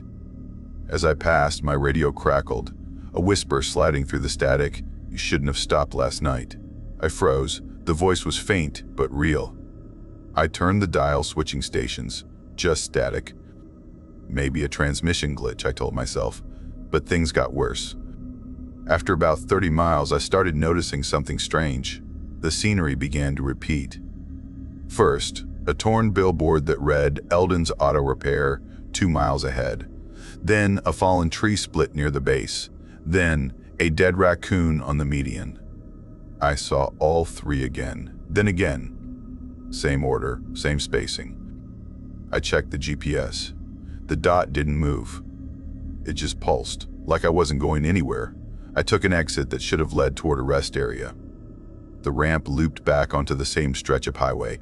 That's when I felt it, the hair on my arm standing up. I pulled over to breathe. When I opened the passenger door, I froze. Another scratch. This one was deeper, jagged, carved into the plastic. And the weirdest part? The edges of the mark were warm, like someone had just made it. I backed away, my pulse hammering. There was no one around, no other cars. The silence was unreal, like sound itself had been cut out of the air. When I got back inside, the scratch caught the reflection of the dashboard light. For a second, I thought it formed the shape of a hand. By nightfall, fog rolled in so thick it felt like driving through smoke. The radio was nothing but static now, my phone battery dropping faster than it should. The world narrowed to a single strip of asphalt, flanked by endless trees. That's when I saw her. A woman standing on the shoulder, barefoot, drenched, dressed in white, her hair plastered to her face. She didn't move. At first, I thought maybe her car had broken down. I slowed down, rolled down the window slightly. "Hey, you okay? You okay? You need a ride?" She didn't react, didn't even flinch. Just stood there, eyes locked forward. I leaned closer. That's when the headlights caught her face. Her eyes weren't blinking. They weren't even wet, just two glassy orbs fixed open. Then her head tilted, slowly, unnaturally far to the side, and her lips parted. No sound came out. I slammed the gas and tore down the road, my chest heaving. Minutes later, the billboard appeared again. Eldon's Auto Repairs, 2 miles ahead. Then the same dead raccoon. And at the next curve, she was there again, closer this time. I screamed, sped up, my knuckles white on the wheel. That's when I heard it. A faint scratching sound inside the car, from the passenger door. It grew louder, more frantic. I shouted, "Stop it," even though I was alone. Then, right before my eyes, new scratches carved themselves into the panel. Deep, deliberate strokes forming words. "Let me out." I nearly lost control. The radio snapped back on, the static breaking into a whisper. The same voice as before, "You passed her. Now she rides with you." I turned. The passenger seat was empty, but the seatbelt was buckled. I don't remember driving to the rest stop. I must have gone on autopilot. It appeared through the fog like a ghost, a lone building glowing faint yellow. I parked and stumbled inside. The place was silent except for a buzzing vending machine. The air smelled of dust and rusted metal. I splashed cold water on my face in the bathroom, staring at myself in the cracked mirror. I looked dead, pale, eyes bloodshot, hands trembling. It's fatigue, I told myself. Just too many miles. When I went back to the car, everything looked normal. The scratches were gone. The door looked brand new. I actually laughed. I even recorded a quick voice note for my blog. Note to self, stop believing ghost stories, get more sleep. I reclined my seat and dozed off to the hum of the rain. I don't know how long I slept before the dream started. In it, I was standing outside the car, watching myself sleep inside. Rain poured around me. A whisper came from behind. "You think you left me there?" I turned. She was standing inches away, her mouth frozen mid-scream. I jolted awake, gasping. The car was freezing. My breath fogged the glass. And there, on the inside of the windshield, someone had written with a wet finger, "Still here." When my GPS flickered back to life, it displayed a single message: "Exit 13, Eldon's Auto Repairs." Finally, the sign I'd seen over and over. I followed it, desperate for something real. The turn led to a small clearing with a decrepit gas station and a garage beside it. I parked, headlights illuminating a faded logo, Eldon's Auto, since 1963. I honked once. No answer. The building looked abandoned, windows black, the air thick with oil and decay. "Hello," I called, stepping inside. My voice echoed strangely. Tools hung on the walls, covered in dust. Mirrors lined the corners, too many mirrors. I lifted my camera, flash ready, snapping photos just to see. On the second flash, I saw her. Behind me, a pale shape, blurred by motion, standing inches from my shoulder. I spun around, nothing. Then the garage door slammed shut. The temperature dropped instantly. My breath came out white. The radio from my car, miles away, started playing faintly through the walls. "You passed her. Now you belong to the road." I shouted, "Who are you? What do you want?" Her voice came from everywhere at once, calm, cold, hollow. "They never stop. They never leave. The road keeps what it takes." The mirrors shimmered, faces appeared, hundreds of them. Pale, blank-eyed travelers. I realized what I was looking at. Other drivers, other souls. Each trapped reflection stared back at me, mouths moving in silent agony. I stumbled backward. My camera flashed again. For one frame, the woman stood directly in front of me, skin cracked, eyes bleeding frost, mouth open in a frozen scream. Then the lights blew out. I ran. Something grabbed my shoulder, nails digging into flesh. I screamed, tearing free and crashing through the glass door. I hit the pavement, bleeding, my camera smashed beside me. When I looked back, the garage was gone, just fog. Endless, gray fog. I ran to the car, trembling. Started it, drove. Same billboard, same raccoon, same road. Only this time, the passenger seat was soaked. Morning never came. The sky stayed gray, the horizon empty. I drove until the fuel light blinked red. Then the engine died. I stepped out, shivering, the air heavy and wet. When I looked back, the road behind me was gone. Just fog. I walked for hours, or maybe minutes. There was no sound, no birds, no wind, just the crunch of my boots on asphalt. Then I heard it, an engine. I turned and saw headlights cutting through the mist. A small car slowed beside me, a young couple inside. "Hey man, you okay?" the driver asked. I smiled weakly. Yeah, just ran out of gas. Can I get a ride?" They nodded. I climbed into the back seat. The girl in the passenger seat turned slightly, smiling politely. "Rough night, huh?" "Yeah," I said. "You could say that." The driver laughed.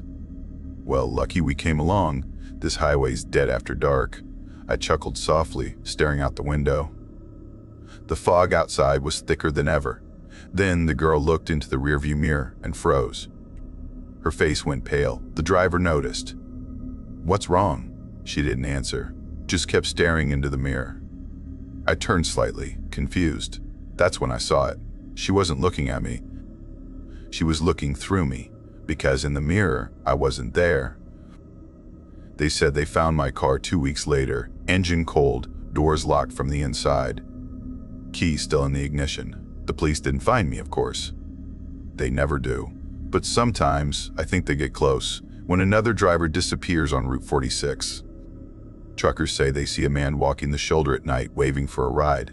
Others say if you glance at the backseat mirror while driving through fog, you might see a faint figure behind you, smiling softly, eyes full of regret. And then there are the scratches, always inside the passenger door. Fresh, deep, like something tried to get out.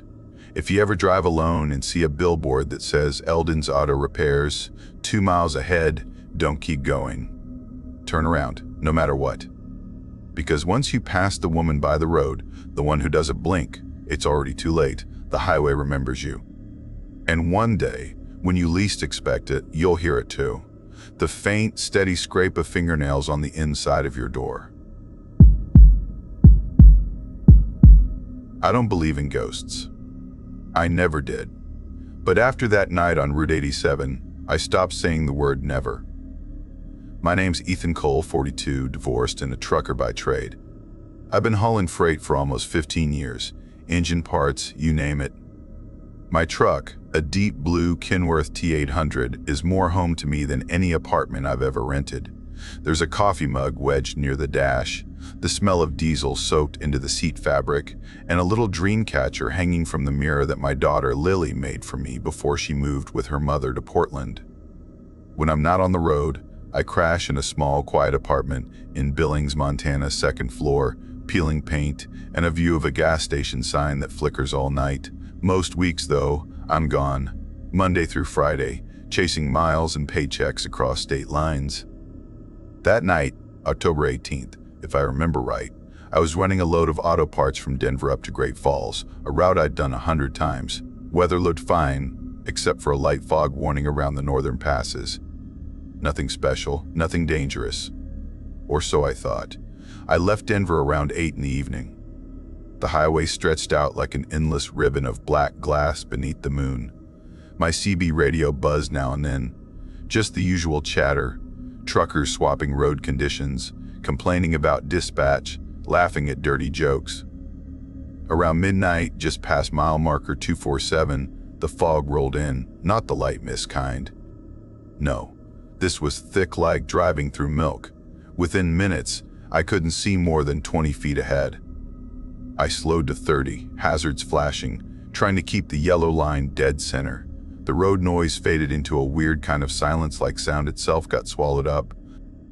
My high beams hit nothing but swirling white. It felt like driving inside a dream, or maybe a coffin. I remember saying out loud, "All right, easy does it, Ethan. Just a few more hours." But that's when my CB crackled. "Breaker, breaker," a voice rasped through the static. "Any northbound trucks out here on 87? Got ourselves a soup tonight, huh?" The voice was old, gritty, with a whistle in the breath like a smoker who'd burned through too many winters. I grabbed my mic. "Copy that. This is Bluebird northbound through 247. Fog's thick as hell out here." A low chuckle came back. "Name's Iron Jack. Been on this road longer than I can remember." "You take it easy out there, Bluebird. There's a wreck up ahead, jackknife-fed rig around marker 253. Right lane's blocked." That made me sit up straight. "You sure about that?" "Sure as sunrise. Happened not 10 minutes ago. You'll see her soon enough. Red Freightliner, trailer sideways like she's doing the splits." I thanked him and eased off the gas. If that was true, it could save me a world of pain. Fog thickened to soup. My wipers squeaked uselessly across the windshield. Every mile felt longer than the last. Iron Jack kept talking, his voice oddly calm. "You ever notice how quiet these roads get after midnight? Like the whole world's holding its breath." "Yeah," I said, "kind of peaceful." "Peaceful," he repeated. That's one word for it. There was something about his tone like a memory hidden inside it. I didn't think much of it then. At mile marker 253, my headlights caught it. A red truck sprawled across both lanes, hazard lights flickering weakly through the fog. Exactly as he'd said. I crawled past, inches from scraping my trailer against its rear. Nobody inside. No sign of the driver. Just open doors and the rhythmic blink of warning lights. I called into the mic, "Iron Jack, you weren't kidding. It's bad." "No one around though." "Good to hear you made it through," he replied. "Keep steady north. There's a dip coming up near marker 258. Cracked a couple leaf springs there once, back in 91. Ain't never forgot." His detail was so specific, it made my skin prickle. We talked as the miles passed, or at least I thought we did. He told me about his truck, a 1978 Kenworth, rebuilt 3 times over. Said he'd been hauling lumber up to Sheridan. He described the interior so clearly I could picture it. Brown leather seats, a faded Leonard Skinner sticker on the back window. He even mentioned his wife, my Marlene, God rest her soul, and how she died of lung trouble years ago. Said he had a daughter working as a nurse in Rapid City. It was the kind of conversation that makes time disappear, the kind lonely drivers like me live for. Except for one thing, his signal never wavered. Normally CB fades with distance, especially in heavy fog. But Iron Jack's voice stayed strong, like he was right beside me the whole way. At 2:57 a.m., I saw movement ahead, someone standing at the edge of the road. A girl, maybe 19 or 20, wearing a white jacket and jeans. She raised her thumb for a lift, her face pale in the mist. I slowed to a crawl, debating whether to stop. Before I could decide, Iron Jack's voice cut in sharply. "Don't stop, Bluebird." I froze. "What did you say?" "Don't stop for her. Just keep rolling." My headlights washed over her, and then, just as she stepped closer, she vanished. One blink, and she was gone. No footprints, no nothing. "Who was that?" I whispered. Iron Jack was silent for a long moment. Then he said, "Some rides ain't meant to be given, you remember that?" A cold shiver climbed up my arms. The fog eased for a bit, and I figured I'd call my ex-wife Hannah, just to hear a human voice. I told her I'd be late getting home for Lily's weekend visit. We talked for a minute, nothing special. Then the call dropped. A second later, my phone rang again. "Same number," I answered. "Hey, sorry," signal dropped, but the voice that replied wasn't hers. It was low. Static filled. "You shouldn't have answered." Then came heavy breathing. Slow, wet, mechanical, like someone exhaling through a broken pipe. I hung up, heart pounding. I tried calling back, straight to voicemail. I didn't tell Iron Jack about that. Some things you just keep to yourself. Around mile marker 266, a faint orange glow appeared through the fog.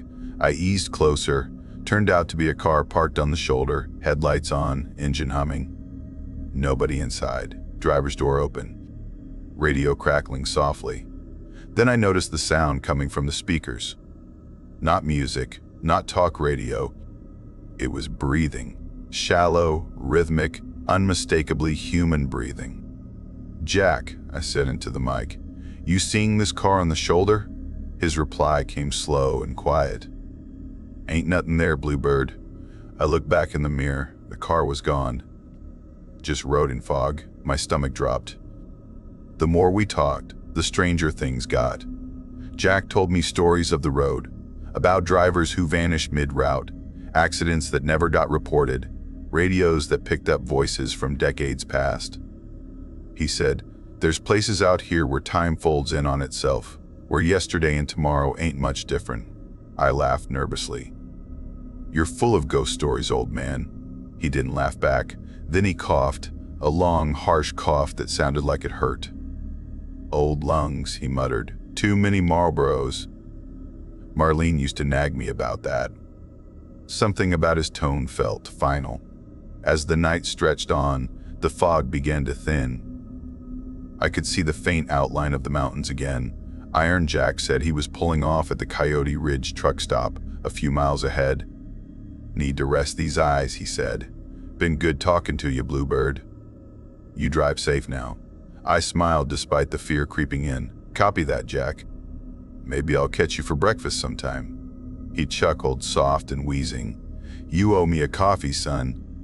Iron Jack out. The radio went silent. I drove the next hour in quiet relief. No voices, no fog, just the hum of tires and the glow of dawn edging the horizon. When I reached the truck stop around 7 a.m., I called my dispatcher to report the fog and the accident near 253. He put me on hold, then came back confused. "Ethan, there's no report of a wreck anywhere near that mile marker. Highway Patrol says the road was clear all night." My skin went cold. "That's impossible." I saw it. There was a red Freightliner Riverside haulage logo on the trailer. He sighed. "I'll double check, but nothing on the logs." I hung up, staring out the window as sunlight burned through the fog. Every hair on my neck stood up. Then I heard it. Faint static from my CB. "Breaker, breaker. You still out there, Bluebird?" It was Iron Jack. Except when I looked down, the radio was off. I parked my rig at Coyote Ridge truck stop, killed the engine, and just sat there for a while. The silence after a long haul always hits like a slap. The hum dies, the world feels too still. Inside, the diner smelled like burnt coffee and old grease. A few truckers hunched over their breakfasts, eyes half dead from the night. I ordered eggs, but I barely touched them. My mind was still back on the highway with the fog, the wreck, and that voice. When I mentioned Iron Jack to the waitress, a woman with silver hair and a smoker's laugh, she froze mid-pour. "You said Iron Jack?" "Yeah," I said. "Older guy. Deep voice, coughs a lot. Said he was driving a Kenworth." Her face went pale. She leaned closer and whispered, "Honey, you sure you didn't dream that?" "Because Iron Jack's been dead for almost 15 years. My fork clattered on the plate. "Dead? Yeah. Got murdered right down that stretch of 87. Stabbed to death helping a driver after a crash. Poor man was just trying to lend a hand." My chest felt hollow. "You're telling me?" She nodded. "Every few years, some poor soul claims to hear him on the CB. Always on foggy nights. Always warning folks about wrecks that don't exist no more." My hands were shaking so bad I had to grip the mug just to steady them. I spent the next hour on my phone, searching everything I could find. Iron Jack trucker Route 87 murder. And there it was. A headline from 2008, veteran trucker Jack Harlow found murdered at Coyote Ridge rest area. The photo showed a heavy-set man with a gray beard, leaning against a burgundy Kenworth 900. The same truck he'd described. The same man whose voice I'd heard for hours. The article said he'd been attacked while redirecting traffic around a jackknife truck. 2 drifters robbed him, crushed his throat with a tire iron, and left him to die. They were never caught. My stomach turned. I looked out the diner window toward the fog still clinging to the trees. Could it be possible? Could a man really call out from the other side of death through static and radio waves? I got back to my truck, determined to shake the fear off. Maybe I was tired. Maybe my brain was making ghosts out of radio noise. I started the engine. My CB was still off. My phone was on the seat beside me. That's when it rang. Caller ID unknown. I hesitated, then answered. "Ethan," a voice rasped. "You forgot your coffee." It was him, Iron Jack. I slammed the phone down like it burned. The sound of my own heartbeat filled the cab. When I picked it up again, the line was dead. No record of the call. I hit the road again that afternoon, sunlight blazing through the windshield, trying to tell myself it was just exhaustion. But as soon as I reached mile marker 253, the air changed. The world got quiet again. No birds, no wind, just the hum of tires on asphalt. The temperature dropped to 10 degrees. My breath fogged the glass. Then my radio, still turned off, crackled to life. "Bluebird," came the voice. "You there?" I didn't answer. "Don't be scared, son," he said. "I just want to make sure you got through safe. Not many of us do." Static hissed for a long, awful moment. Then, softly, "Look in your side mirror." I did, and for half a second I saw the reflection of another truck right behind me, a burgundy Kenworth with dim yellow lights. Then it vanished. The rest of the drive felt wrong, like I was being followed by something invisible. Every sound made me jump, the creak of the trailer, the whisper of air through vents. That night, I parked in Cheyenne. Couldn't sleep. Kept seeing that red Freightliner, the one from the fog. Every time I closed my eyes, its hazard lights blinked behind my eyelids like some kind of warning code. I dreamed I was driving again, only this time the fog wasn't outside. It was inside the cab, filling my lungs, choking me. When I woke, my CB was on, speaker hissing faintly. Someone whispered, "Wake up, Bluebird." A week later, I had to take the same route again. Dispatch didn't care about ghost stories or sleepless nights. Freight had to move. I told myself I wouldn't turn on the radio, wouldn't talk to anyone. Just silence and road. But around midnight, the fog came back. Thicker than before. I drove slower, hands tight on the wheel. Then, without touching it, the CB lit up again. "Still running those late hauls, huh, Iron Jack?" "Thought you said you were resting," I whispered. He laughed softly. "Ain't much rest where I am." I swallowed hard. "What are you?" The static swelled, swallowing his answer, but I caught fragments. "Not gone, just stuck. Same road over and over, then silence." At mile marker 261, I passed 3 dead trees jutting up like black claws. The locals called them the witch's fingers. Jack had mentioned them that first night. I'd thought it was just local lore. But now, in the fog, the trees seemed closer to the road, their twisted branches almost brushing my cab. Something moved beneath them. A figure. A man in a torn trucker's jacket, face hidden by shadow. He raised his hand as if to flag me down. I slammed the gas. When I glanced in the mirror, he was gone.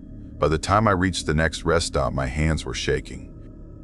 I called Highway Patrol and told them everything. The fog, the wreck, the voice, the vanishing car. The officer on duty didn't laugh. He said, "Sir, you're the 5th driver to report hearing Iron Jack this year, always during fog. Always around those same mile markers." He paused, then added quietly, "We checked something, Mr. Cole. The FBI still has the old CB frequency logs from the original murder case. Last night, that same frequency came alive again." The signal pinged from multiple points along the highway at the exact same time. I asked, "So you're saying he's real?" He sighed. "I'm saying we can't explain it." A few weeks later, I found an article online. 2 men had died in a car crash years ago near mile marker 253, the same spot where Iron Jack was killed. Their names matched the suspects from his murder case. Their car had gone off the road during heavy fog. No witnesses. No reason for the crash. The report said several truckers had called Highway Patrol minutes before it happened, warning about erratic driving. But the weirdest part? All those callers used different CB handles. Every one of them said their name was Iron Jack. Last month I drove that route again. Couldn't avoid it forever. The night was calm. No fog. No ghosts. I almost believed it was over. Then, around 3 in the morning, I saw her again. The girl on the shoulder. Same white jacket. Same thumb out. This time, I didn't slow down. But as I passed, she turned her head. Her eyes glowed faint yellow like truck lights seen through mist. And I swear, over the engine's growl, I heard a faint voice whisper, "Thanks for not stopping, he's behind you." I checked the rearview mirror. Nothing there. I don't know why I answered the radio that night. Curiosity, maybe, or loneliness. "Breaker, breaker," I said. "Iron Jack, you out there?" For a moment, only static. Then, "Always am, Bluebird." "Why me?" I asked. He chuckled. "Because you listened." Static swallowed his voice, then the CB went dead for good. A few months later, I visited that stretch during daylight. Clear skies, clean road, no sign of anything strange. But someone, maybe highway patrol, maybe another driver, had hammered a small wooden cross into the ground near mile marker 253. It read, "Jack Harlow, Iron Jack, still guiding the lost." I left a cup of black coffee by the post and whispered, "Thanks for watching out for me." As I walked back to my truck, my radio crackled once. Just once. 10-4, Bluebird. People ask me why I still drive that highway. Truth is, I don't know. Maybe part of me wants to hear him again.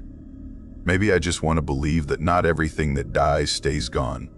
Every time fog rolls across the asphalt, I catch myself turning down the radio, listening for that wheezing laugh. Sometimes I hear nothing, but sometimes, when the night gets real quiet and the road stretches endless ahead, I hear a whisper just above the hum of the tires. Eyes on the road, Bluebird. Fog's rolling in, and I drive on. I drive a long-haul rig for a small company out of the plains. I grew up fixing engines with my father behind our tiny house near the river. By the time I was 16, I could pull a gearbox apart with my eyes closed. I joined the road young because the road paid the bills, and I learned to love the quiet miles between small towns.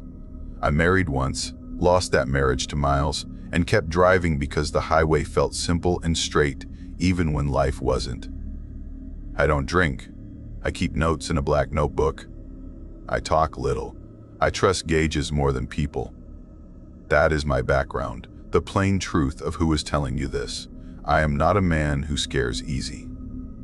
I am a man who measures, checks, and drives. That night, I was taking a rush load of car parts to a city across the border before sunrise. My rig, a stubborn old Roadmaster 490, was full to the ceiling. I was on an interstate that cuts across flat farmland between Grayfield and Larkspur, two places most maps ignore. A deep fog lay over the ground like spilled milk. It moved in slow waves. It made the black road appear, vanish, then appear again. The radio was dead. The sky had no stars. The cab heater was on high, but a wet cold still crawled under my jacket and sat on my bones. I kept checking the green numbers on the dash because the fog stretched time like gum. 1 minute felt like 10. I tapped the wheel. I told myself to be calm. My load had to reach River Bend by dawn, and if I was late, a whole line of workers would start the day with empty hands. I told myself the same old trucker prayer, let the road be clear and let me get there honest. Then it happened. I rolled toward a concrete overpass named Bridgeview Spur, the kind you drive under 100 times without a thought. I saw a figure on the top rail, a person. Small at that distance, but there. The fog opened around her like a curtain. She wore a thin white gown like a hospital shift. The cloth clung to her legs as if wind moved it, but the air in that fog was still, dead still. She gripped the barrier with both hands and leaned forward. It was a strange lean, too far. Wrong, and her head turned as I came closer. She didn't look at the highway in general. She looked at me, at my truck slowly tracking me like a hawk's eye tracks a mouse. I wanted to believe it was a trick of light. I wanted to believe anything else, but the nearer I came, the clearer she looked. Dark, wet hair hung heavy, strands stuck together as if soaked in water. I could not see her eyes. I saw a pale forehead, hollow shadows where eyes should be, and the blank V of a mouth pressed shut too tight. I felt the change the moment I passed under her. The temperature in the cab fell hard, like a door of a freezer opened inside my chest. My ears popped as if I drove over a mountain, but there is no mountain on that interstate. A smell rushed in with the cold pond water and chlorine, and a sharp edge of metal like rusty coins sucked dry. My radio gave a small scream of feedback and returned to flat static. My hands went tight on the wheel. In the mirrors, I watched the overpass slide away into the fog. The figure stayed on the rail, now turned fully around, still looking only at me. I told myself to grab my phone and call for help. Maybe she's in trouble. Maybe she needs someone. But my phone showed no signal, though 15 minutes earlier I had been streaming a silly show to keep awake. I drove on. The fog thickened like poured paint. My high beams did no good. The light bounced back into my own eyes. I dropped to low beams and eased the speed down, slower. The engine hiccuped once, twice. That made no sense. I'd had a full service 3 days ago. The right side of the dash began to blink, half the lights fluttering like a dying moth under glass. I was reaching to tap the panel when I saw a shape ahead of me in my lane. At first, I thought it was a deer, then maybe a crate. Then I knew. It was the same woman. White gown, bare feet, arms down straight, head tilted a little to one side, like she was listening to someone whisper right next to her ear. She stood dead center in the lane. I hit the brakes. A full, hard press you should never do with a heavy trailer, but I did. The load shifted. I felt all those thousands of pounds pull against me. The trailer sliding, the rig beginning to fishtail. The anti-lock thumped under my foot. Quick hammer beats up my leg. My headlights washed over the gown. It did not move. The woman did not move. In that bright, hot second, I saw her mouth. It was open and moving fast, like she was talking or screaming, vowels and shapes without sound. And then, nothing. My truck passed straight through the place where she stood. There was no impact, no thud, no drag, no crunch. The road under me was empty. I pulled to the shoulder about 50 yards later, hands shaking, mouth metal sour with blood from where I bit my tongue. I grabbed my spotlight, swung it out the window, and swept the fog behind me. It lit up white and then gray, and then nothing. No figure, no footmarks, just the road. I told myself I was tired. I told myself fog plays tricks, but I was not new to the road. I had seen fog, ice, wind, and men with knives. I know my mind, and I know what I saw. I waited until my heart calmed. 5 minutes, 10, maybe more. The heater coughed warm air that did not feel warm. Then I rolled on, slow, steady, eyes burning. I stopped at every rest turn to breathe and to check my rig, running my hand along the trailer locks, touching the tires, looking for any sign that could explain any of this. There was nothing to explain. The fog let go just before dawn. The sky cleared into soft blue. I crossed the border and delivered on time, just barely, and I sat in a small roadside diner with a cup of coffee that would not stay still in my hand. The waitress' name was Maya. She had kind lines at the corners of her eyes. She asked if I was okay. I wanted to tell her everything. How do you tell a stranger you drove through a person made of cold? I asked. Instead, if anyone had been hurt on that stretch near Bridgeview Spur. She checked her phone and shook her head. Nothing new, she said. Thank God. I took the long daylight route home. I told myself I would not touch that road again. But fear is a hook. It pulls you back when you least want it. I stopped for fuel in a small town called Holly Run. The cashier was a kid with big ear gauges and tattoos. I made a joke about the fog. Then I said the name of the overpass. His face changed like a cloud crossing the sun. He lowered his voice. Trucker seer, he said. People talk online. Some say she jumped there years ago. hospital gown, walked right out, heartbroken. Her child died on that same highway in a wreck. She went up on the rail and, He paused, not saying the word. The state raised the barriers later and put up cameras. Didn't stop the stories. Men still see her. Same pattern. Overpass, then the road ahead. Brakes. Panic. No body. No report. He showed me a forum on his phone where drivers wrote things down they could not tell their wives. Dozens of posts. One from a driver named Luther R3 sightings in 6 years, always in fog, always the same moves.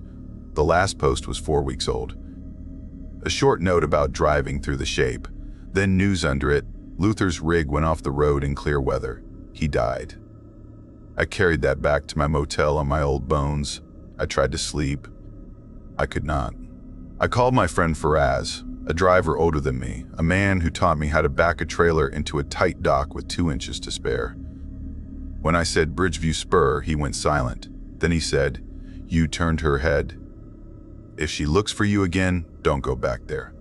He said the ones who meet her twice, 3 times, always pay for it. Not always with their lives, but with the end of their road. She marks you, he said, somehow. He did not know how. I avoided that interstate for months. I took longer hauls around the top edge of the state.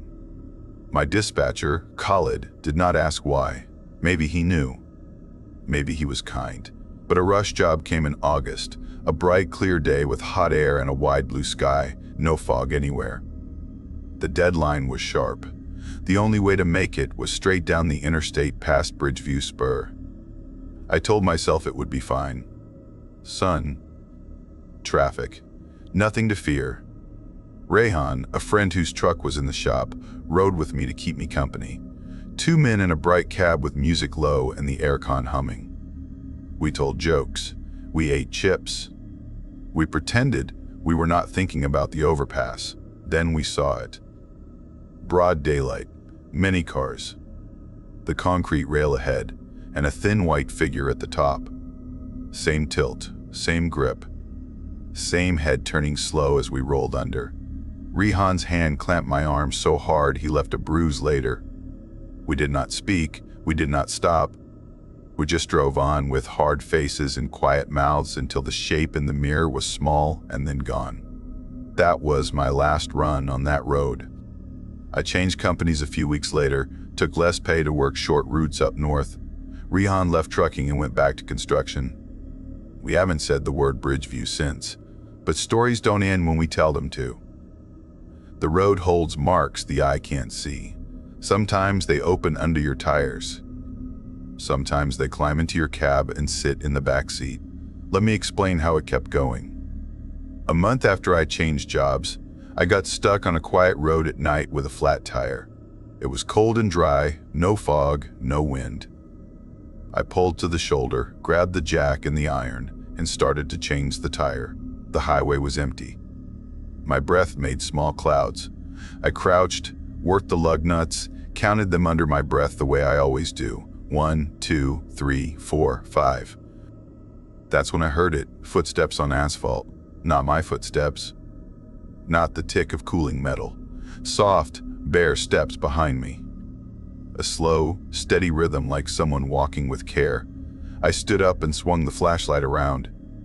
No one. The light cut across empty road and dry grass. I told myself, a fox, a trick, your own heart in your ears. I knelt again. The steps started again, closer, stopping when I turned. I finished the job with shaking fingers, tossed the dead tire into the back, and drove away fast. In the mirror, I saw nothing, but the sound sat in my head like a stone dropped in a well, deep and echoing. Another time, not long after, I drove a night shift on a state road with no streetlights. The radio mumbled low. My eyes were heavy. I glanced at my rearview mirror to check the lane and froze. There, in the back seat of the sleeper, I saw a face. A pale, still face with a small smile. Rearview smile. The mouth was a curve that did not reach the eyes. I blinked hard, and the face vanished. The seat was empty. I pulled over, opened the sleeper curtain, and shone my light into every corner of that small space I had slept in 100 times. Nothing. I shut the curtain again and drove on, but I kept the mirror tipped down for the rest of the night because I did not want to see. One last thing, I wish I was making this up. I am not. A month after the rearview smile, my GPS sent me off the main road, said there was a faster route due to unexpected traffic. I let it guide me. I was in a hurry, and the night was easy. It took me down a narrow lane, then another, then a broken road with weeds sprouting through old tar. A sign half fallen said, "Road closed" in faded paint. The GPS still said, "Continue straight." I kept going. The cell bars dropped to 0. The map froze. I stopped to turn around, and that's when I saw finger marks slide across my windshield from the outside. 5 long prints, slow and wet, moving right to left, like someone was dragging their hand across the glass. I jumped, hit the wipers, and the marks smeared into streaks that looked like water. But the night was dry, wrong GPS route. No signal. Fingerprints on the glass. I turned the rig around with a 3-point dance on that dead road and found the highway again by memory. I kept my eyes forward. I kept my mouth shut. You can say all of this is stress. You can say a man who drives too long will see things in the dark. Maybe that's true. But you did not feel the inside of my cab go winter cold when I passed under that overpass. You did not smell the wet chemical stink. You did not hear steps when the road was empty. You did not see the smile in your own mirror. I tried to find answers. I read about mirages and temperature layers that bend light. I read about sound carried strange in fog. I read about how power lines can make radios cry and how water can hold poison that smells like pools and pennies. None of it fit the thing I felt. None of it fit that mouth moving without sound, that impossible passage through air made solid. I also searched old news. I found hints, not proofs. A wreck near Marlow Creek. A child gone. A woman missing the same night from a ward at St. Night from a ward at St. Helena Regional. Years later, a quiet upgrade to the Bridgeview spur barrier and cameras installed. The cameras caught nothing helpful, that's what the rumors said. The posts on the driver forum grew. Men told and then deleted their stories. Wives made them take breaks. Dispatchers rerouted new hires without saying why. The official reason was construction, but anyone with eyes could see there were no cones, no trucks, no men in vests. It was a lie told for safety. Now let me tell you why this touched me deeper than fear. This is the part people skip when they want only the scare. My sister, years ago, died on a small road in the rain. I could not reach her in time. I still carry the sound of that call in my pocket. Maybe that is why the woman on the rail looked at me. Maybe grief knows grief. Maybe the road is a giant recorder that plays back pain for those who can hear it and asks us, what will you do when the tape starts? My name is Lena Hart, but most drivers call me Lee. I grew up in a mining town where the dirt stains your hands the same color as your memories. My father hauled gravel in a dented dump truck with prayer cards taped to the dash. My mother stitched uniforms at the kitchen table and told me 2 rules: keep your promises and keep moving. By 14, I could back a flatbed into a barn without breathing hard. By 19, I left home with a secondhand duffel, a chipped lucky coin, and a head full of map lines. Trucking paid my rent, taught me patience, and showed me places so empty you can hear your heartbeat click. On a burning September afternoon, I was southbound on State Route 47, the stretch we call the Salt Spine, a pale ribbon across desert basins and dry lake beds. My Peterbilt looked tired in the sun, white paint faded, chrome freckled. The trailer was stacked with construction steel for a casino project in Aurora City. The dash thermometer flashed a number I won't repeat, like it was daring me to turn back. My air conditioner blew air that felt like a sigh from a sick dog. The radio gave me static and a weather alert from some county I'd never heard of. My phone had 1 bar that kept pretending to be 2. The world around me was all the same shade: brown hills, dun grass, dust light. Long straight road, distant mirages wiggling like fish under glass. 70 miles to the next town, Red Mesa. A water tower, a diner with good pie, 2 gas pumps that like to quit early. I knew every turnoff, every pothole, every fake puddle. I'd driven this route for 8 years. I respected it. The salt spine doesn't kill you with curves, it kills you with nothing. Nothing to see, nothing to think about, nothing to stop the mind from folding into itself until you hear footsteps that aren't there. That day, the silence had weight. The AIC rattled. The tires hummed. The sun pressed on the windshield like a hand. My shoulders ached. I kept one eye on the shoulder for blowouts, and one eye on the white crosses that pop up along the road like hard little flowers. I nodded at them the way church people nod at statues. Then I saw her.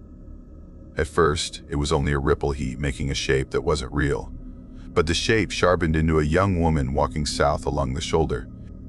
No thumb out, no bag in her hand, just a canvas backpack on her back and a green t-shirt with a cracked band logo I couldn't read.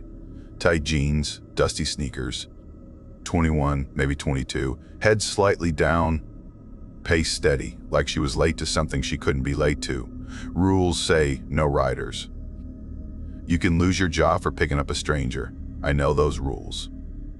I also know my daughter Mara is finishing school 2 states over with a used car that coughs in winter. Seeing that girl in the heat made something old and automatic turn inside me. My boot eased off the accelerator before I chose anything. I clicked the hazards and pulled onto the gravel.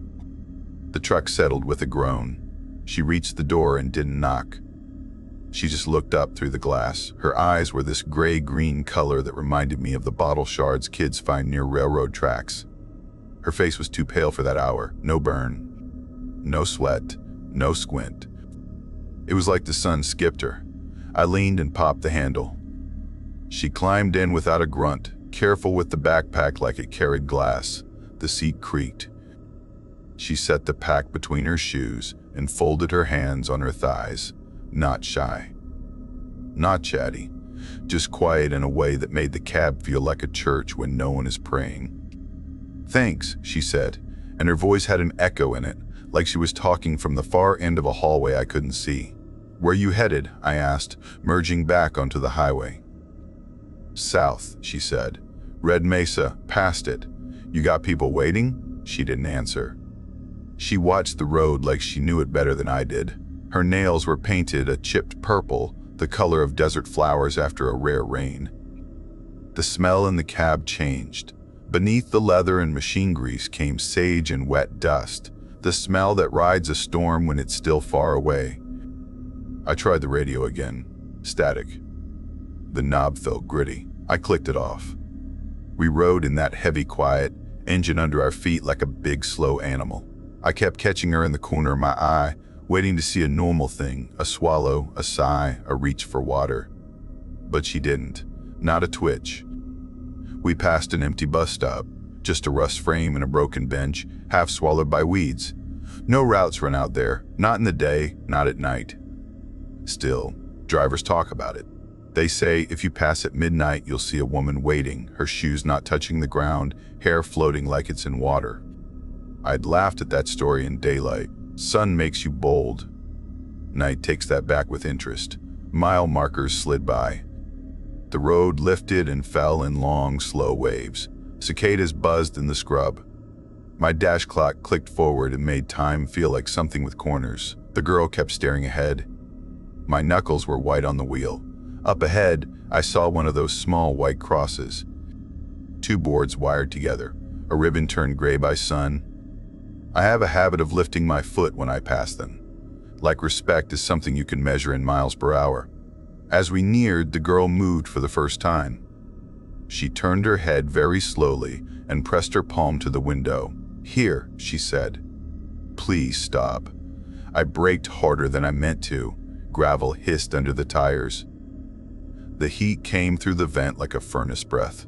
Before the truck settled, she had the door open and was climbing down. I followed because my legs did not trust me to drive away. The memorial was simple. A cross, sun-chewed fake flowers, and a small metal plaque. I squinted and read, Nora Vale, 1999 to 2020, Forever, Our Light. The date under the name was September 14. My stomach flipped. I checked my phone. The screen said September 14, same day. 5 years apart, all the way down to the date. The girl knelt and touched the plaque with one finger, tracing each letter like reading Braille. The wind shifted. A tiny dust spiral danced across the asphalt and came apart. She stood with that stillness you only see in certain animals and the newly brave. She turned to me. "I was going home," she said. He crossed the line. He couldn't look away from his phone. They told my mother I didn't feel the last part. The light changed, or my eyes did. I noticed a tear across the green t-shirt, dark at the edges in a way you don't get from new blood. Fine healed scratches ran from her temple to her jaw. Not raw, not red. Old and pale. I couldn't decide whether I'd missed them in the cab or whether the desert had revealed them now, like how heat can make a mirage look more real than water. "Are you family?" I asked. "A friend?" She looked at me with a softness that hurt. "I just wanted to see it again," she whispered. "Most people don't stop." "You did." She adjusted the flowers like she was fixing someone's hair. The ribbon lifted and fell. She smoothed it flat. Then she walked back toward the truck and I followed because it felt wrong to leave her alone. At the passenger door she paused. "Drive safely," she said. "And maybe don't pick up anyone else today." I blinked. Just a normal blink. When my eyes opened, the door was shut and the seat was empty. No backpack. No girl. The smell of sage still lingered. The leather held no warmth. The indentation I expected wasn't there. I stood by the truck, one hand on the hot metal, my brain searching for a safe shelf to put what had happened on. There was no shelf. Only air. I climbed in and shut the door and sat with both hands flat on my thighs until they stopped shaking. My phone had one bar again. I typed Nora Vale State 47 crash and waited. Third result, Red Mesa Chronicle, September 14, 2020. Headline, Young woman dies in head-on collision on SR-47. There was a photo. Her hair was darker in it. Her gray-green eyes looked right through my screen. The story said she was driving back to Aurora City after visiting her boyfriend Eli up north. The other driver had drifted while texting. Her car rolled 3 times. She was pronounced dead at the scene. The word scene made my skin go cold. I set the phone down and stared at the white line of the shoulder until it stopped shivering. Then I started my truck, checked the mirror, and pulled back onto the salt spine. I told myself to keep moving. I told myself the living have jobs to finish even when the dead ask for company. A few miles later, I saw a thin column of smoke ahead. The wind laid it toward the east like a ribbon. As I came closer, my stomach clenched. A half-burned truck sat crooked on the shoulder. The left side of the cab was charred and blistered. The right side still wore sun-faded paint. The hood was up. Heat shimmered above the engine, turning the air to liquid. One headlight was a melted tear. The smell was metal, oil, and something bitter that clung to your tongue. I slowed. I told myself I would not stop. I told myself I had already stepped out of my lane for one impossible thing. That's when I heard it. Through the heat and the fan and the slow, steady heart of my own engine, a cough. Not a big cough. Tired, papery, human. It came from inside the burned cab. My hands moved before my brain did. Hazards on, brake set. Door open. The heat slapped my face like punishment. I walked toward the ruined truck, water bottle in one hand, rag in the other, the words, "You okay?" already on my tongue. "Hey," I called. "You hurt, talk to me." Silence. Silence. Then another cough, closer to a scrape. Something shifted inside the cab, a shadow behind the crazed glass. I grabbed the driver handle and pulled. It didn't move. The window had cracked in a spiderweb that caught my face in broken pieces. The mirror hung half-melted and swung slow, showing me a slice of sky, a slice of road, a slice of my own shoulder. "It's all right," I said, trying to sound like every nurse who ever lied to keep someone calm. "I'm going to get help." No bars on my phone. Nothing but a dead battery icon on a dead landscape. Then the radio whisper came. not from my rig, from the ruin. The truck's radio melted, wires exposed, knobs sagging tickled the air with static, a thin, itchy sound that made my skin crawl. Through it came the voice of a child. Soft, patient, like the kid was being brave for you. "Don't stop here," the voice said. He's still walking. Every part of me wanted to step back and run. My feet felt nailed to the shoulder. The static fluttered like birds behind a curtain. The child's voice came again, a little clearer. "Please go." He's still walking. The last word stretched, and in that stretch I felt the road itself holding its breath. Someone coughed again inside the burned truck. Only now it sounded wrong, like a cough dropped into a deep well and played back thin. That was enough. I backed away, slow first and then fast. I climbed into my cab, shut the door, and locked it. My hands trembled so hard I could hardly put the key to the slot. I didn't look back when I pulled out. I didn't want to see if someone climbed down or if no one did. By the time I rolled into Red Mesa, the sun was lowering like a lid. The water tower threw a bent shadow over the diner's gravel lot. I parked near the pumps and went inside. The room smelled like coffee and hot sugar. The air conditioner rattled like it owed someone money. I ordered water and drank it too fast, then sipped the second like a person. The counterman had a scorpion tattoo on his wrist and the look of a man who had heard every story twice. He watched me drink and said, "Salt spine can spook you on a bright day." "Heat," I said, because I wasn't going to say ghost and girl on radio like they were regular items on a menu. "You hear about the walker?" he asked. He didn't lower his voice. He didn't smile. "What walker?" He scratched his jaw. "Tall fella, hat pulled down. Moves along the shoulder where you can't see him until you can. Wears old boots. Folks say he was the first wreck on 47 before they paved it right. Folks say he flags you at the bus stop after dark, leans in your window, asks for a light. If you give him one, your engine catches going out of town." He lifted a shoulder. "Stories. But I always tell people, if you think you see him, keep going. The living need rides." He doesn't. I paid and left and sat in the cab with the engine off, hands on the wheel, thinking of rules that had never been on paper. Dusk soaked the edges of things. Headlights came on one by one like eyes. I still had to make Aurora City before midnight to unload at first bell. Work keeps you normal. Work is the soft hum that drowns out what the road whispers when it wants you to listen. Dark took the highway like a tide. The salt spine changed shape. In daytime it's a line, at night it's a tunnel. My beams cut a white tube through black. Coyotes shimmered at the edges and vanished. The stars came out sharp and cold, a whole city of them with no streets between. Then I saw the bus stop again. Bent sign, broken bench.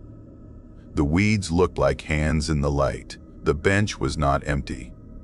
She stood a few inches above the ground, a shape of a woman in a dress that didn't move with the wind. Hair hung like a curtain. Head tipped, as if listening for a bus that would never come. I felt my foot press the brake. I heard my father's voice in my head, the same one that taught me to back a trailer into a tight lane. "Keep it straight, kid." The radio in my dash, dead all day, cracked once like a knuckle. I kept my eyes on the far lane line. In the mirror, the bus stop slid away, gentle as a cloud. The seat beside me stayed empty. The air smelled like sage again for 3 long breaths. Then it didn't. Miles later, the road crested and dropped past a dry lake, glass flat and pale like a bone. The walker came out of the dark then, tall hat low, coat hem frayed, boots turned white with dust. He stepped from the shoulder into my high beams like he knew the timing. He didn't raise a hand. He didn't stumble. He just walked in a straight line across my lane like he had the right. I braked hard and laid on the horn, the sound emptying my chest. He didn't flinch. He didn't look. He reached the center line and kept going and was gone in 3 steps. My truck rocked in the wind my fear made. For a half second, my headlights found nothing in front of me. No road, no man, no sense. Then the white line returned, stubborn and thin. I swallowed and tasted iron. "Don't stop here. He's still walking," the child had said. I kept moving. I made Aurora City late. The warehouse yard was lit like a bad dream. Sodium lights buzzed. Moths burned their wings. The night guard stamped my sheet without looking at me. I backed into Dock 7 on the first try because fear makes you neat. When I cut the engine, the silence fell like a curtain. Something lay on the passenger seat. At first I thought it was a coin. Then I saw the color. It was a single purple nail chipped at the edge, the same shade as the polish on the girl's fingers. I hadn't seen her get it caught or break it. I didn't see her at all, and yet there it was, small and stubborn and real. I picked it up and felt a tiny coolness in my palm. I put it in the ashtray and shut the lid like I'd set down a secret. I slept at the Sun Arrow Motel, a place that smells like mop water and oranges. I didn't really sleep. Every time I closed my eyes, the burned truck's radio cracked again, and the child voice said the same dark sentence, soft as a hand on your shoulder, he's still walking. Morning brought a weak sky and a routine. I turned in my delivery sheet. I checked my tires. I ate eggs that came hard and toast that came soft. Then I called my dispatcher and asked to switch routes east for a while. Family stuff, I said. He told me to bring the rig in by Friday. He didn't ask questions. I didn't offer answers. Now, every September 14, I check my mirrors more than usual. I keep water cold and the radio low. If I'm anywhere near State 47, I take the long way even if the map says I'm wasting time. Time isn't the most important thing out there. Sometimes, in diners, I hear other drivers trade the salt spine stories like cigarettes. They talk about a girl walking with her eyes on the horizon who never lifts a thumb. They talk about a burned truck that coughs in an empty lane. They talk about a bus stop that racks herself out of the ground at midnight to hold a woman who doesn't weigh anything anymore. If someone brings up the walker, the room gets quiet, like a window just opened to a cold night. No one laughs. The bravest say, "Keep rolling if you see him." The wisest don't say anything. I keep my mouth shut. I stir my coffee and watch the door. I don't tell them that when you stop for the dead, you are offering them a seat you might not have the right to offer. I don't tell them that sometimes the dead just want witness. And sometimes something else wants you.